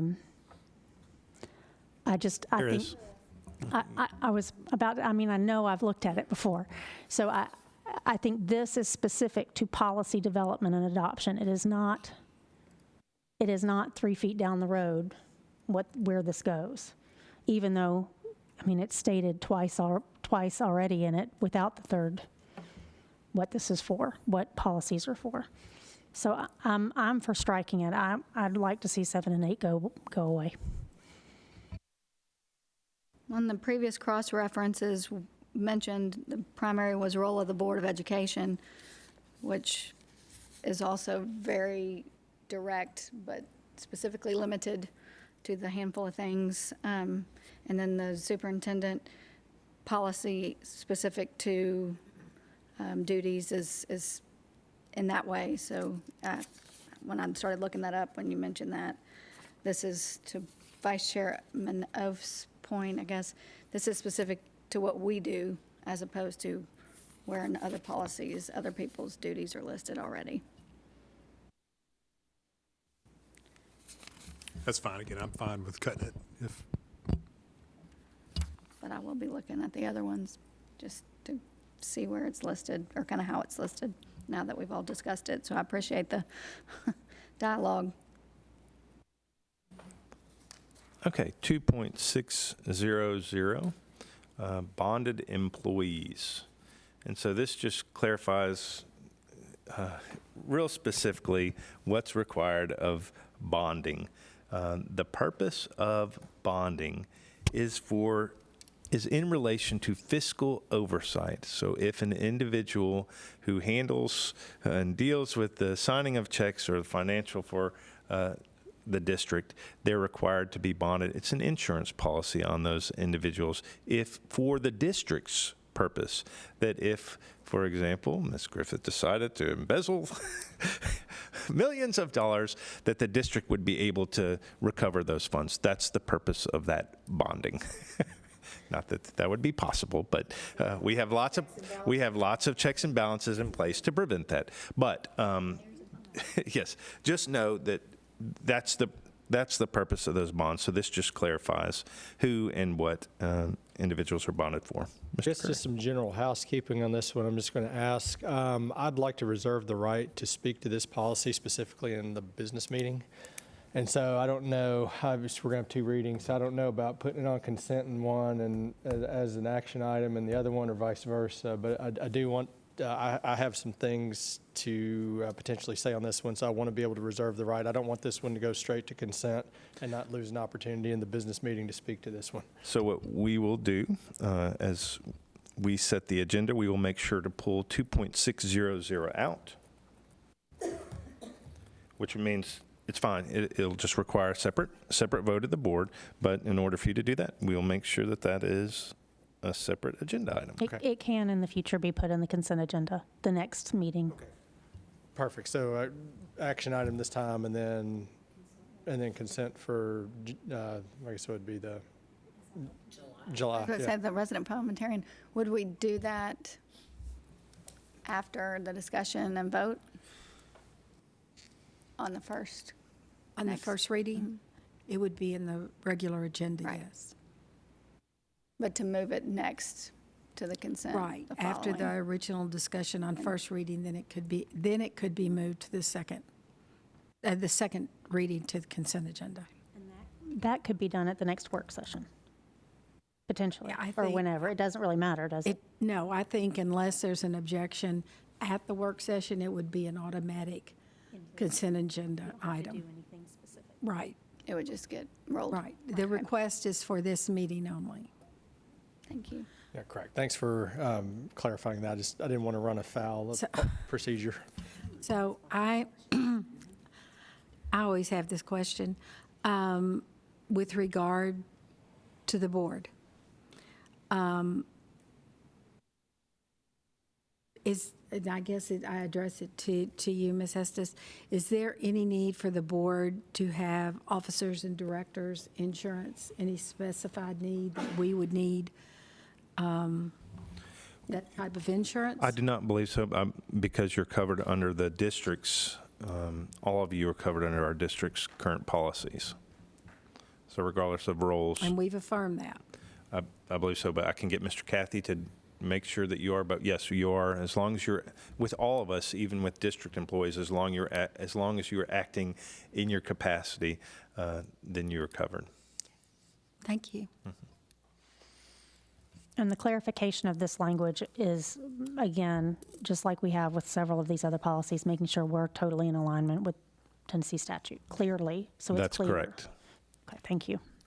Yeah, and I don't know, I looked at other policies on this one. I'm not sure why the board, whenever this was adopted, was different, but every other district that I looked at, the language that we're looking to adopt, that was what was present. So I don't know why we had separate language there.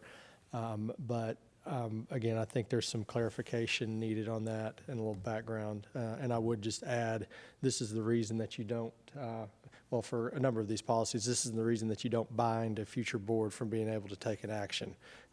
Because there's a need here to get this clarified. And I think, again, this accomplishes it. And again, I'm reserving the right for the meeting, I guess Monday's business meeting. I want to reserve the right to speak to that just in case. Again, that would be a one-time event.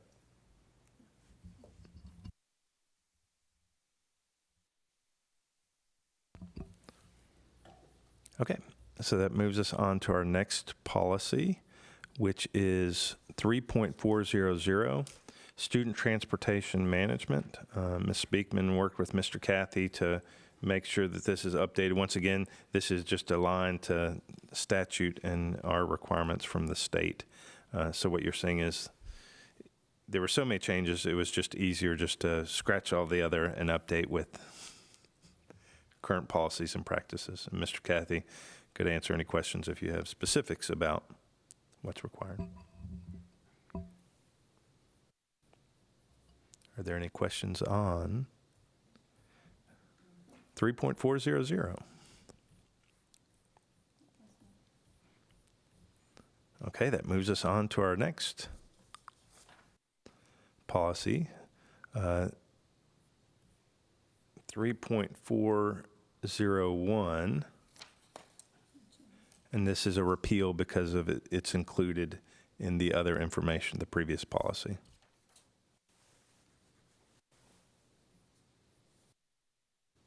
Okay, if there are no questions on that one, we move to 3.402, board-owned vehicles, very similar.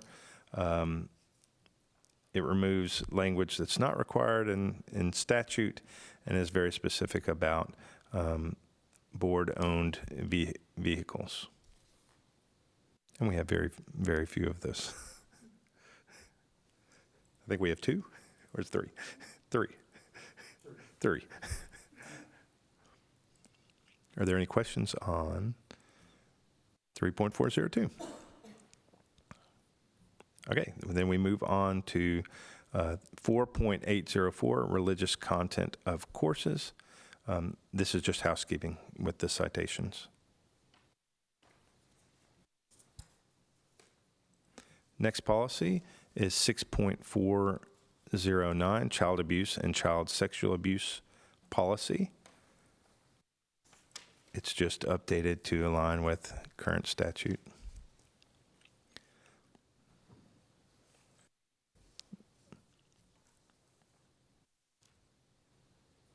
Are there any questions on 6.409? Next policy that we have updated, we'll take a little bit more explanation. 6.310. So this is one that we've heard from students, we've heard from community about updating our dress code policy, and we thought that it was an appropriate time to do so. We also thought it was important to make sure that we were removing any gender-specific language in this policy. So you see references to cleavage, those are not. We shouldn't have a policy that identifies one gender versus another to make sure that we have that equity. So know that the changes that we have also, when we met with the administration, principals, and students in the schools and talked to them about current fashions and dress codes, and we talked about what would be a true disruption to education, you see some changes here.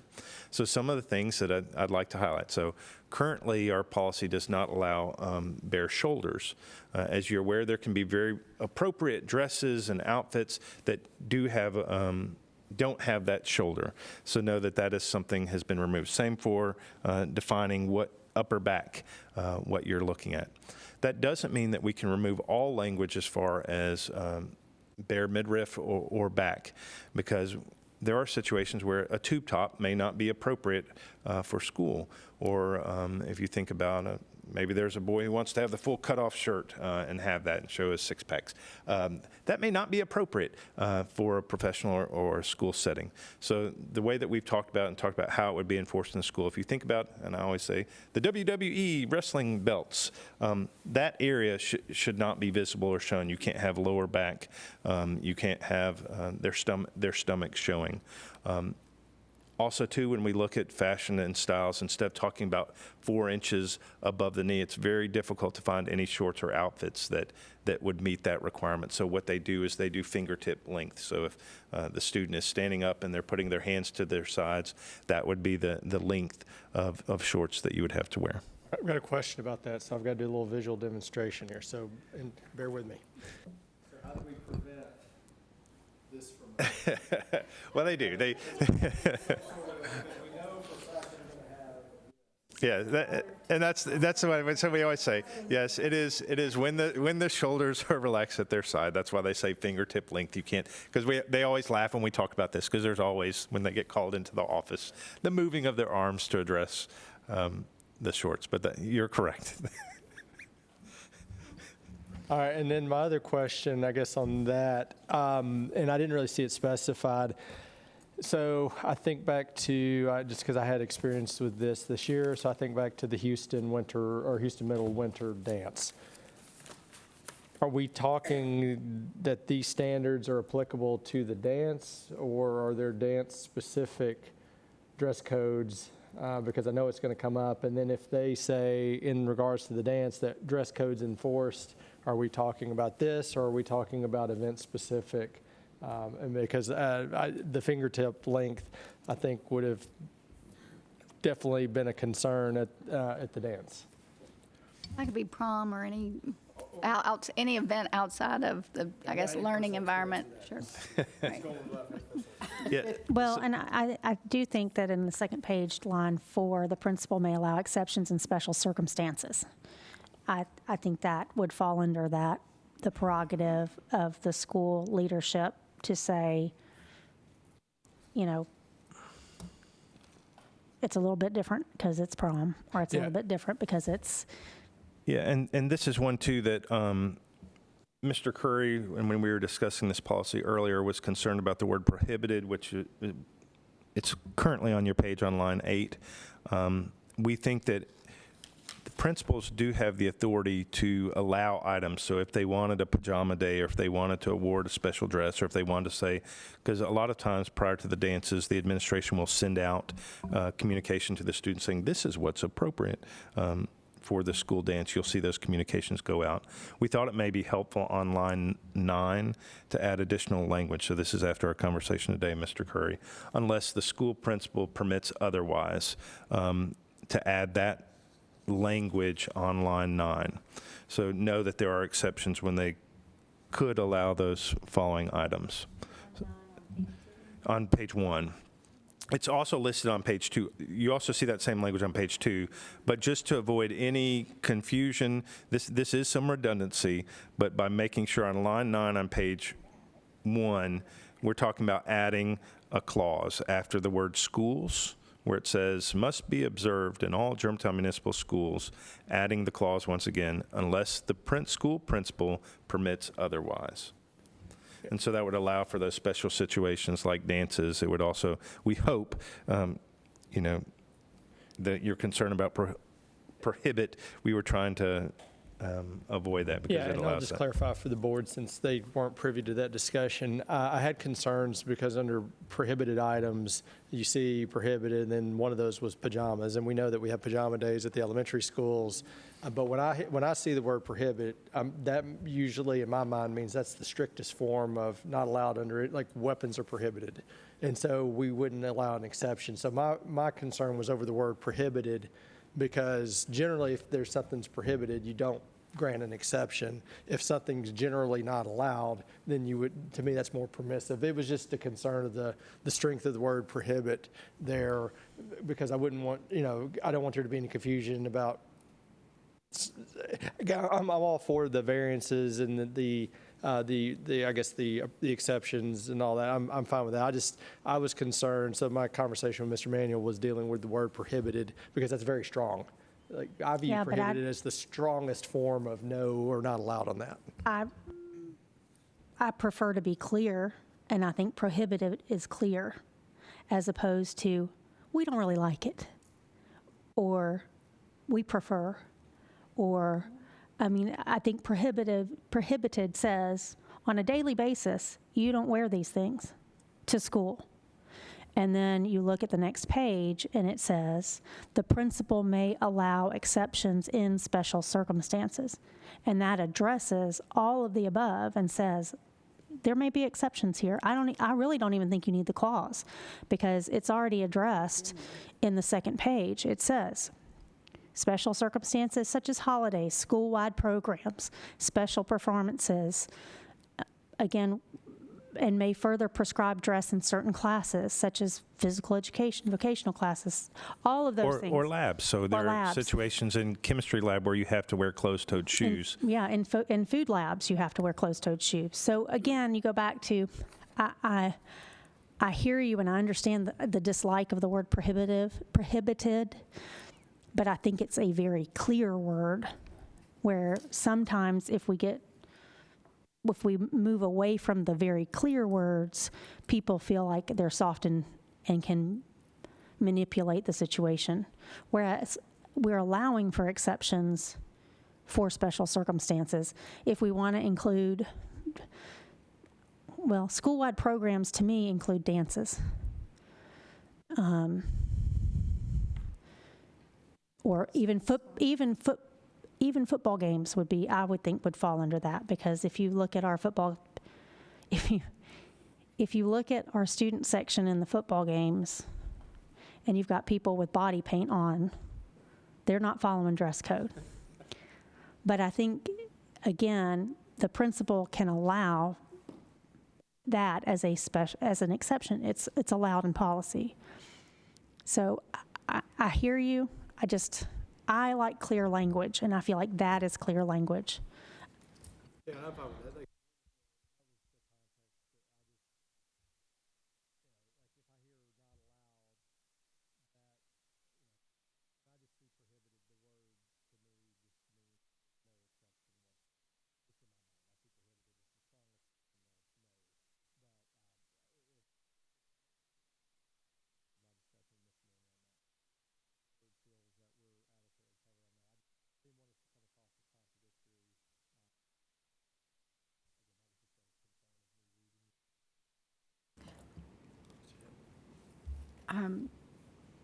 The devil is always in the details. With this policy, this will be something that we'll share with our students and families so that they're acquainted with the changes that we've made to the dress code. Yes, and also we'll be covered in grade level meetings at the beginning of the school year. And then my second is, this is where the details come in. Having a dress code's great. Enforcement of the dress code is an entirely different conversation. Correct. So is that going to be something that's going to be, now that we've adjusted the dress code in the coming school years, that can be something that's going to be a little bit more supported? Yeah, I think the goal is to be consistent.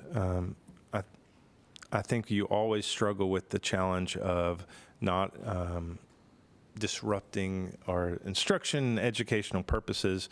We got to be careful that it doesn't become too restrictive where that becomes their focus and they're standing in the hallway making students walk past so that they can see that they're not in violation. It's something that when we talk about enforcement, like with homeroom teachers, that if you look and you see someone who's not in compliance, here's how you address that. So yes, we always strive for consistency, but the goal here is to not be too For someone, Amy and I both went to school where they measured our skirts. Yeah, I had to be knee length. Knee length. Or you got sent home. I had a question on the shirts and blouses. Yes. First, I want to thank you for removing gender-specific language because, as we all know, boys or girls can wear midriff-bearing shirts. But I appreciate also the removal of the requirement to have sleeves. I just wonder, is there any language that would require that there be something on the shoulder as opposed to a strapless? Or do we want to be okay with strapless? No, I don't think the goal is to be okay with strapless. So should we say low cut or strapless blouses, shirts, or tops are prohibited?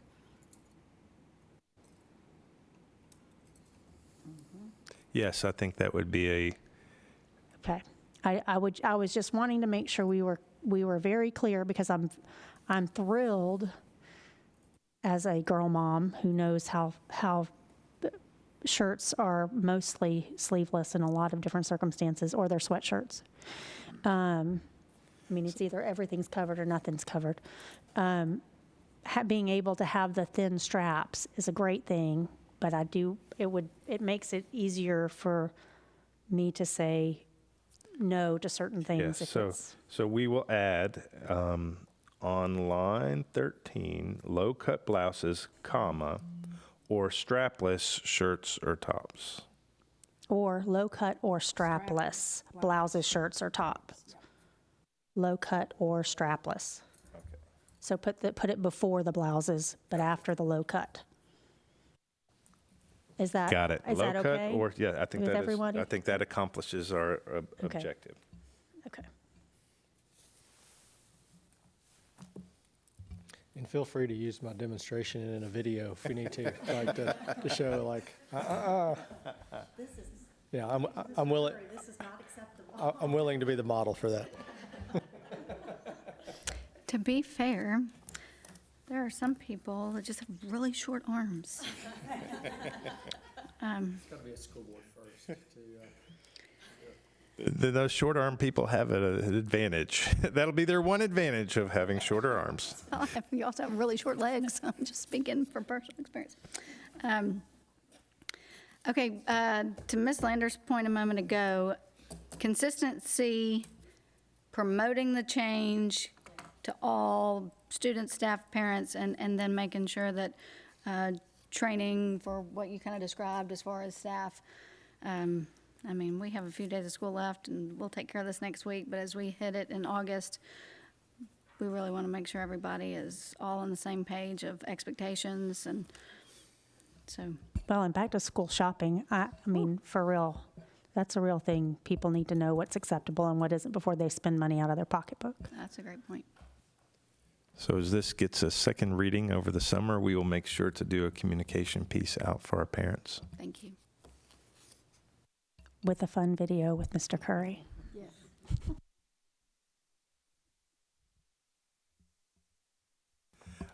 Okay, that moves us to 6.313, the discipline policy.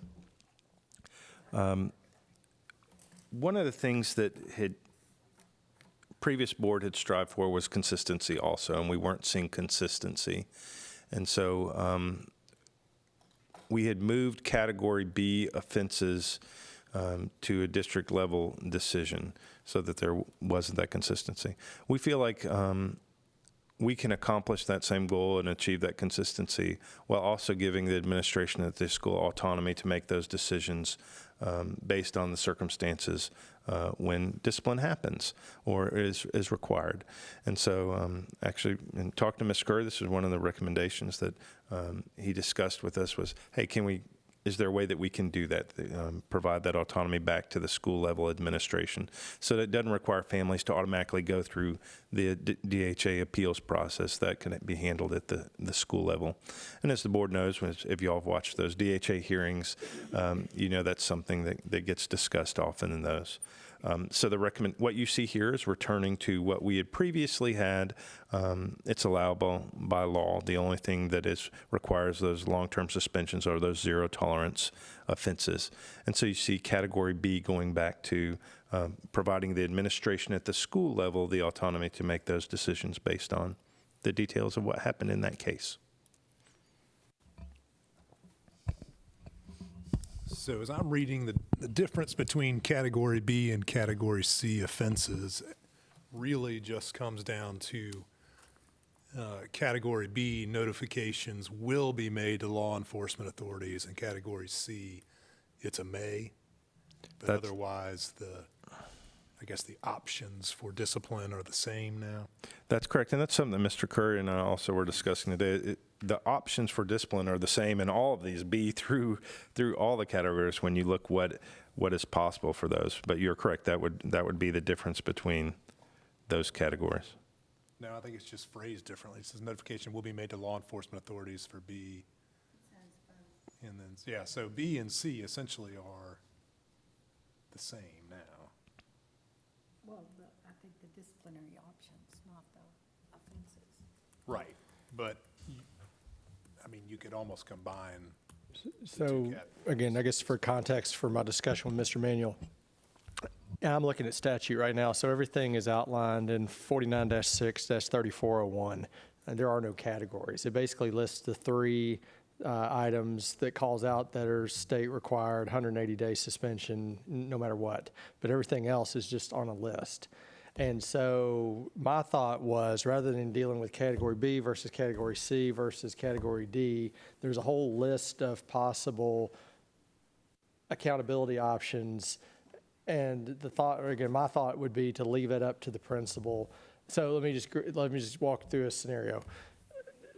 According to statute, a knife is prohibited. Possession of a knife and other weapons is defined in 39-17-1301 on school property is a suspendable offense. It doesn't give a range of dates. So let's just say that a knife is in a car. Well, based on the investigation by school administration, they might find that there was no intent whatsoever, and maybe it warrants, I don't know, 1 day of suspension. Or we'll just say 1 day. One day of suspension is what school administration deems appropriate. All right, but if a student brings a knife into the school building, now we're dealing with an entirely different issue, which may require a more strict accountability measure. It might be 180 plus a call to law enforcement plus whatever. Or if the person brings it into school and attempts to use it, now we're talking criminal justice system and assault of a student. So there's a lot of variations there if you look at intent. And I don't think, my personal thought is, depending on the intent, I don't want a student to go through a 180-day suspension in the DHA for something when there was no clear intent to do any harm. It could have just been an oversight because, again, statute doesn't call for that. And I think,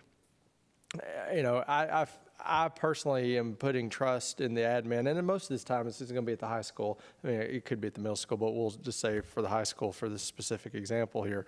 So I feel that they have the ability to develop a system to where, starting pitcher doesn't get different treatment than someone that's in, the band, for instance, so that there's equitable treatment. It would be up to them to come up with a system, but I think they're the ones doing the investigation.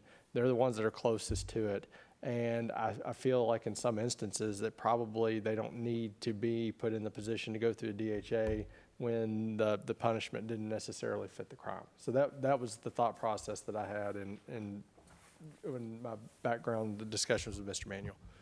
Right. I just mean the disciplinary options are the same for category B and C offenses, except category B says notification will be made to law enforcement authorities.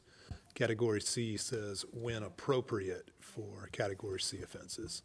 So what we're kind of doing, I think it's important, people may not always understand this, but previously for category B offense, it was 180-day suspension, and then through the DHA process, all the circumstances were considered and whether or not that suspension should be reduced. Now we're sort of returning that consideration to the front end and allow the administrator to make that call based on what they can determine on intent at that time. But yeah, I see what you're saying about the May, for the law enforcement. But I mean, for the most part, the rest, if you look at the options for C and D and E, I mean, they're pretty much the same. Now I would suggest for out of school suspension, we have listed on a lot of these 1 to 10 days. I would think that we would have 1 to 180. Or 1 to 179, or however we want to put it, because again, based on the severity of the offense, it might not necessarily rise by statute what's automatically a 180, but there might be something where it's egregious enough to where, or maybe they decide it's a 90-day suspension is warranted. And I want our administrators to be able to have the ability to do that in the event that it comes to that. And I actually was going to bring up, particularly for category B, out of school suspension 1 to 10 days. I think that we ought to have more leeway whether it's 1 to 190, 1 to 180? Well, it's giving you the 1 to 190. It's just, those are terms defined by the state. So the reason it's saying an out-of-school suspension is a suspension of 1 to 10 days. Those are appealable to the principal. The reason it's spelled out like this. An expulsion, in all practical terms for the state, is a suspension from 11 days beyond. Those are expulsions. So it's just defining the different types of Okay, so- suspensions, because that relates to the appeals process. If Because I'm a once- parent and I'm reading this, how am I going to know that? If I'm a parent whose child has been found to have committed, is that where you were going? A Category B offense, because I totally agree with removing the 180. But if I'm a parent and I go online and I look at this for what the options are, how am I to know that an out-of-school suspension can be greater than 10 days for my child? You're saying there's nowhere in here that explains that suspension is different than expulsion. So the question would be, do we need to have some defined terms? Is it at 11? I think you can just add 11 to 180. Right, under, Yes. with expulsion? So everywhere it would say expulsion, you would add 11 to 180. And I think I think that your distinction is important, Mr. Manuel, because there is no appeal for any 10-day or under out-of-school That's suspension. well, there is an appeal to the principal of the Principal, school. but not But not beyond beyond- that. not beyond can't- that. They can't take it to the DHA, they Yes. can't take it to Mr. Manuel, they can't take it to the board. That's the Whereas threshold for that. if it is in excess of 10 days, a whole different appeals correct. process kicks in. Yes. And so that, that's why there's different language there. Well, and the alternative school comes into play with expulsion, correct, and not, That's correct. That's correct. You can provide that. I mean, we don't need to put that, I don't think that needs to be in it. Yeah, and all Policy, those just things are, difference. as y'all are aware, all those things are provided in writing to parents also at the time of suspension or expulsion. But I think it would be clear for the public to put in parentheses everywhere that it says expulsion, to list it from 11 to 180 there. Thank you. While I understand and appreciate and support the change, there is a part of me that is hesitant. And the reason I am hesitant is that the reason it was moved to 180 days to begin with was because there was an issue of consistency. And so what I guess I need some reassurance that there's going to be some oversight by our Student Services Department of what, kind of a discipline report of how are things handled, are they being consistent? Whereas, and I will say, I think the administrators we have at our schools do everything that they can in their power to be as consistent as they can. However, things happen. And sometimes certain individuals might get a benefit of the doubt when other individuals don't get that same benefit of the doubt when the circumstances are otherwise very much the same. So I guess. So I would reassure you that Mr. Bland and Student Services, we have access in our disciplinary system to all of these occurrences. They're also reviewed, and as you're aware, when he reports out to the board all the different categories, those are reviewed and monitored for consistency. I just want us to make sure we're doing that and making sure that we understand that there isn't one particular group of students or student who gets priority treatment. That's correct. Well, and while we think a lot of times, I guess specific to some of the zero tolerance, a lot of times we think high school specific. I know that in general, I think it's important that we're looking throughout the entire grade bands and the district level, not only the consistency, but that ability to take into consideration the mitigating factors in the particular occurrence. It's not to be super flexible, but it's also to take into account what has occurred. And, whether it be B, C, D, all the way down. I think that, having that understanding going into the process, of course, I'm pretty familiar with this policy, and it's one of the thickest ones we have, and making sure that not only back to students, staff, families, parents, that we're really making sure that these changes are noted and promoted, and, the little cleanup and consistency that's taken place here, I'm appreciative of. And that I find that myself, as my student children get a little older, is that I tell people all the time as we're going through disciplinary actions, it's like you don't know what they are until a lot of parents don't know. If your child's never gotten in any kind of a situation at school, you don't necessarily know the process. Well, you learn it pretty quick when you're sitting there on the phone or in the office with the admin, right? I think that, that this is something that, as we move into the upcoming school year again, I think that it's nice to make sure that everybody fully appreciates not only the existing language, but, the little bit of changes so that everybody can go into the school year fresh with expectations of how the process works and, what's not going to be tolerated, whether it be by state law or, what else is allowed in the list. So just making sure that communication takes place, I think is super important. And thank you all for working on this for clarifying purposes.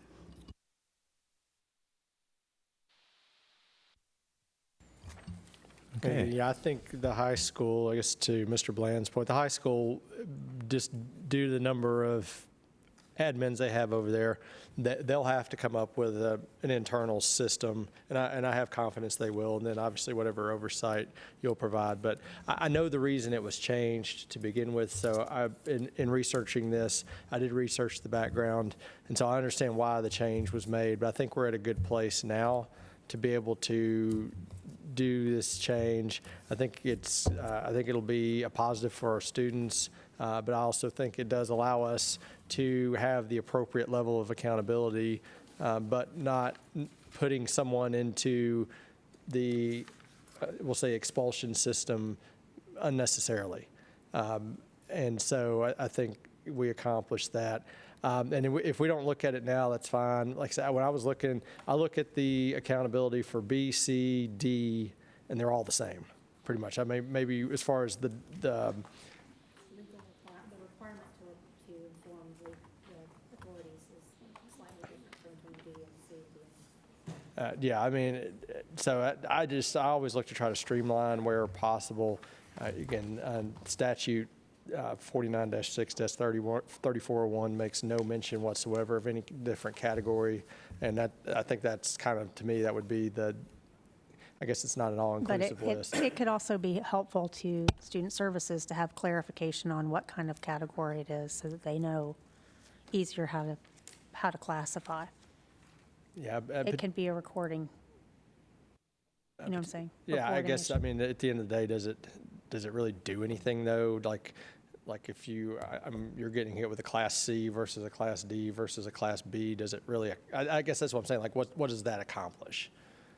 I don't think it accomplishes anything necessarily, because the accountability options are going to be the same pretty much. You've got it runs the gamut of whatever administration decides to do. I don't want to get into a D versus a C. I just don't know that we accomplish anything with that. And if it doesn't accomplish anything, then why would we have it in there?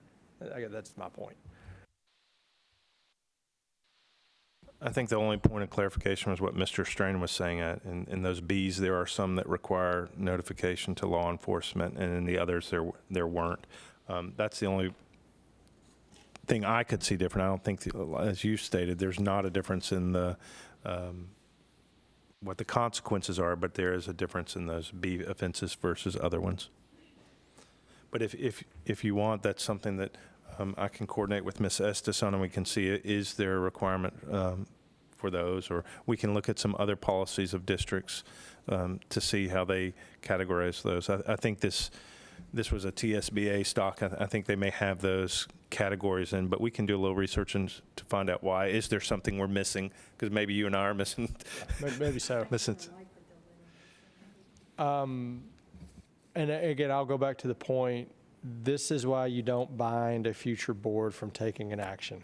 I understand why the change was made back whenever it was 17 or whatever the change, I understand why that change was made, but if the board deems appropriate now, I'm glad that we're not bound by this action and that we're unable to make the change. So I think that's, again, that's the importance of not laying down things that, cannot be changed under any circumstances, because, again, another point here of, again, my hope is that we make the change, but we've at least given ourselves the option.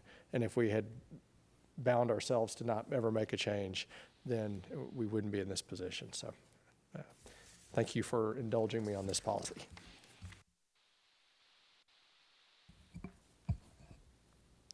If there's no further discussion on that, we have one more policy that it's my request to add. This is new business based on circumstances. So the request today is for us to take up at our next board meeting 4.700, which is a testing program policy. I don't believe in my time as being a superintendent we have ever received the state test results back in time. This is the first year that I believe that is the case. We have received the state testing results. There's a misalignment between what the statute says, what the law says, and how grades are actually calculated in the state of Tennessee, which doesn't make a lot of sense. We award grades and credits on semester. So if a student's looking at their transcript, you'll see that, oh, they made a B first semester, and that's how they're calculating their, their GPAs. They're looking at those semester credits. The only time that we use a year-long average would be for the student's benefit. So if there was a student who made a 50 in the first semester, there's always that opportunity that they could pass for the year by averaging the two semesters together. So if they made a 90 the second semester of the school year, you could average those in order to award the full credit for that student. The state law around testing says that you have to count the state test, and it ties the board's hand. We have selected the minimum amount that we're required to have for the state test, but it says to be calculated into the yearly average. The way our policy currently reads around testing, it talks about semester average, and that could have a real impact on students that weren't planning on it at this time. They may believe that they're going to have a B in a course, and they could get back the state test, and it could drop them to a C or lower. It depends on how poorly they did on that test. So that's a concern for us. So what we are requesting is to make our testing policy mirror the minimum amount that's required by law, where it wouldn't have an impact on students as far as their transcript. The yearly average is not, correct me if I'm wrong, Ms. Abel, is not included on their transcript, the yearly average. It just lists semester averages. So this is a request to benefit students who may have done poorly on that state test, and we don't want to impact their semester grades. So the request would be to go ahead and change this policy. You can see that reflected there, specifically on the second page, lines 2 and 5, where it talks about average for the school year versus spring semesters. Well, and to clarify, this is just making sure, we are, by doing it, by having it be the percentage that is in here, 0 or 10% or 15, depending on the grade year, in the yearly average, that aligns with what is required by statute. That is correct. We're required to do that. But number one, we're required to include it in their grade. But number two, the statute says the yearly average. That's correct. It does not say semester average. It does not say semester average, and that's very, very clear. So by doing this, this is a benefit to students and families. So our request would be to have this as a separate action item on the agenda, but also have it listed as a final reading because waive the second reading because the teachers need to go ahead and calculate grades.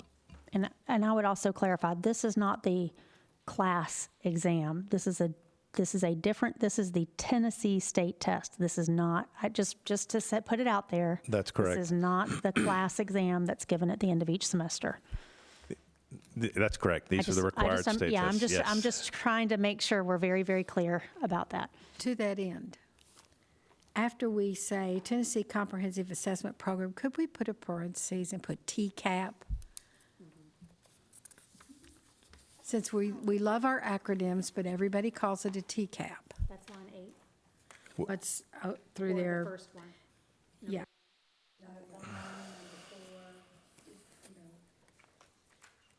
I know that sounds silly, but it really does make a difference.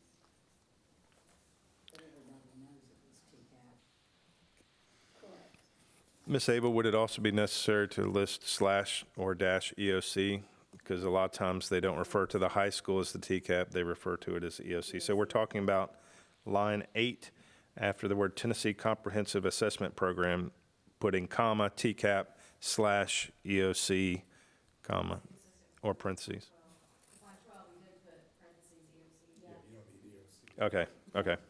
I got you. So if we just put TCAP there that mirrors that, we can do that. That's correct.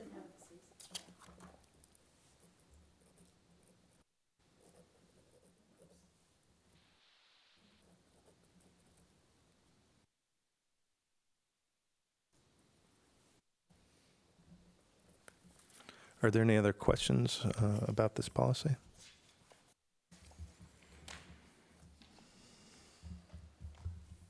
Would there be any situation where it did benefit the student to do it just for the spring semester? I mean, is there a way we could make it either or? I don't think that's allowable by law to have an either or. That's why we're just mirroring the state language.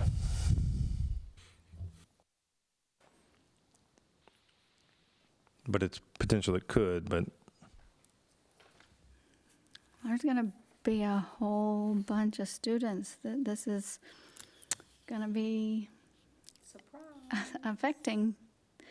But like I said, yes and no. I mean, affecting in that the policy is actually going to have to go into play for the first To protect them, yes. for the first time ever. But yes, it will be set up so that We're setting it up to not do that. That's our goal.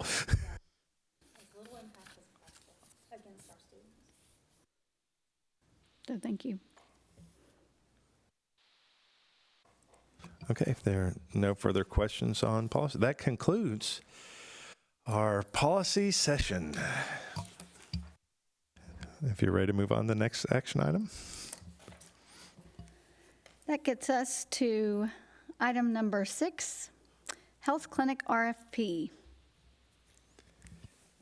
Or actually, you can come up here if you want. So as you're aware, this is a benefit that we've been talking about for a period of time, about having a clinic for our staff and their families. The goal here is to also have an impact on our health insurance cost. We believe that the opportunity for staff to go during a planning period or attend the clinic that is run by the district through this program, we will save on the doctor's costs, the bills. They also carried prescription drugs for them there too. So if they need antibiotics, they can walk in during their planning period, get an assessment, or take their child there, get assessed, get the antibiotic, and then return to work. That there's going to be a savings on the health insurance budget. So the goal here was to find out the best way to do that. We're not required to put out an RFP for this program, but we thought because it does have a substantial amount of money, that it would be good to see what are the different values there. So our recommendation is to go with the lowest bidder in this case to start the process. Now know that we are going to have to come back to the board for this. As we go through these details now, as we talk about the funding of this, it will require further board action. One of the ways that we're talking about also funding this is, and we always talk about braiding, is using funds that are provided to us. So as you're aware, we have a testing grant where you can really use that funding for a lot of different needs. But if we, at this clinic, we were going to allow for COVID testing for staff. So if we had a staff member who said, hey, I was exposed, they could go here for a free COVID test. If we do that, a lot of the costs for this clinic, for the initial setup, can be funded through that grant. So you can pay for lease costs.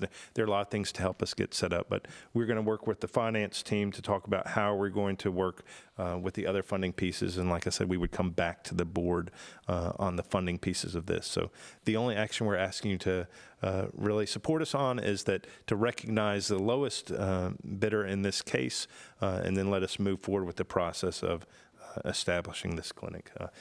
Ms. Stratton actually led this, so I'm sure I didn't do as good a job as you could have done. But are there other things that you'd like to add, Ms. Stratton, on?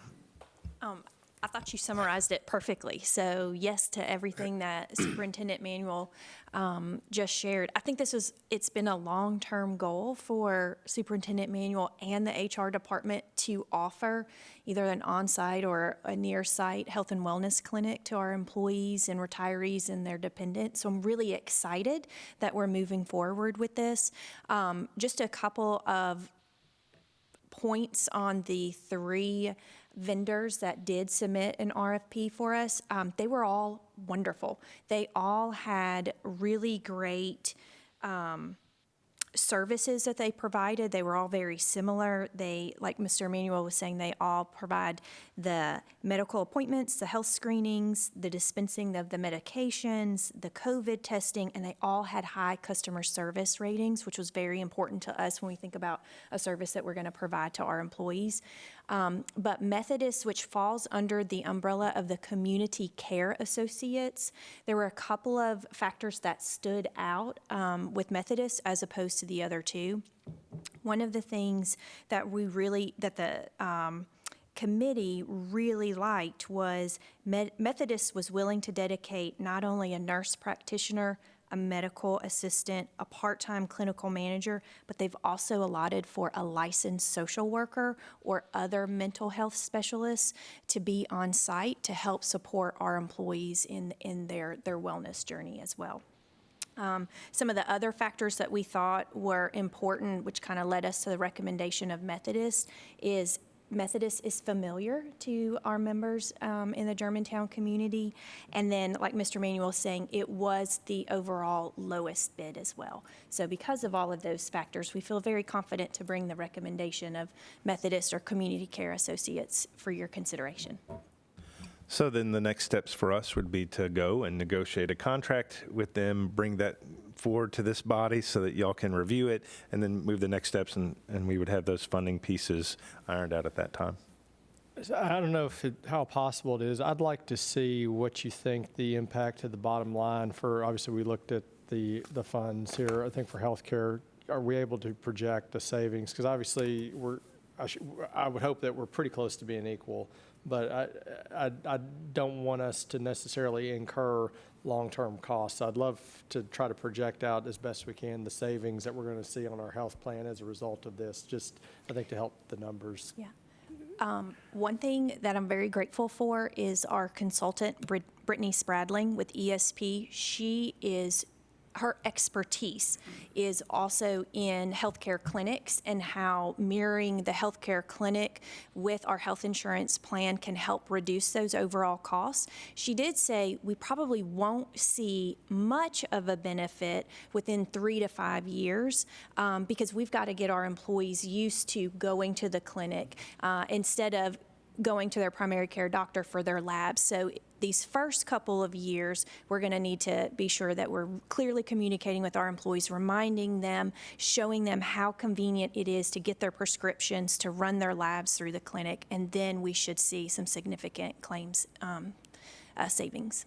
Okay, and then I know the answer to this question, but just for the public, there will be no children at all going to these unless they're a child of a GMSD employee, correct? So no students, it's only employees and their children. And the only reason I bring it up is because it's been brought up as, this is some conspiracy, and it's not. So the thing is, we're trying to drive down our healthcare costs. Correct. So we're investing in that. But again, it's only the child of a teacher that would be it.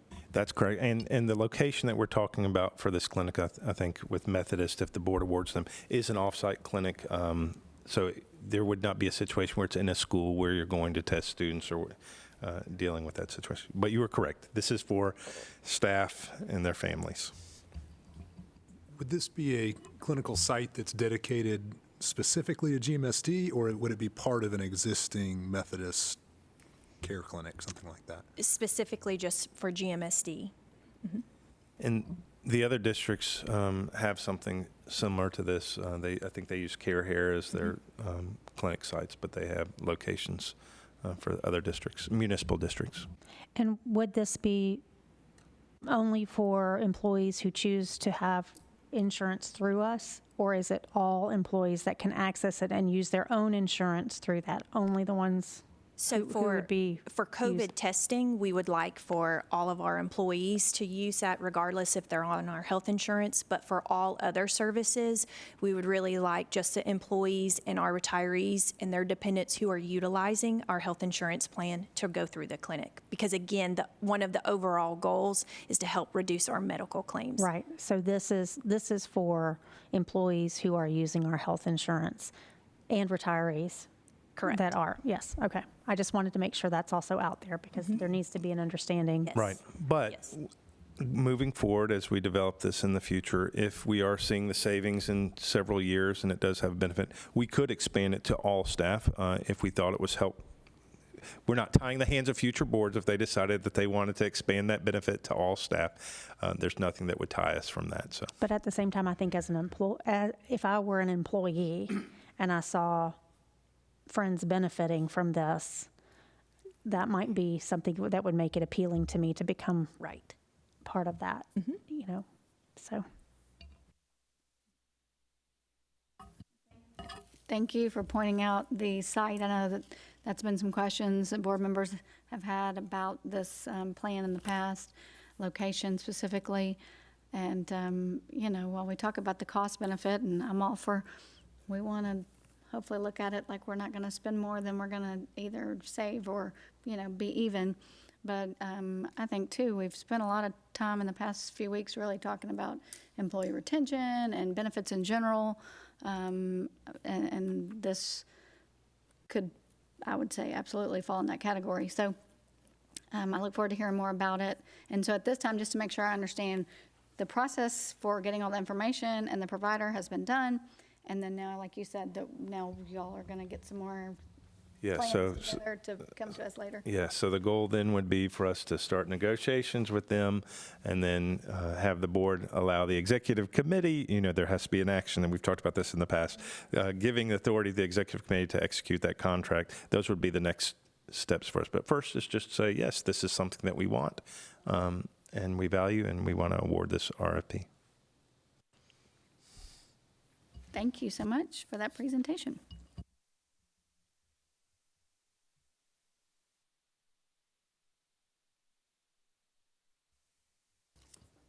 That gets us to agenda item number 7, further business.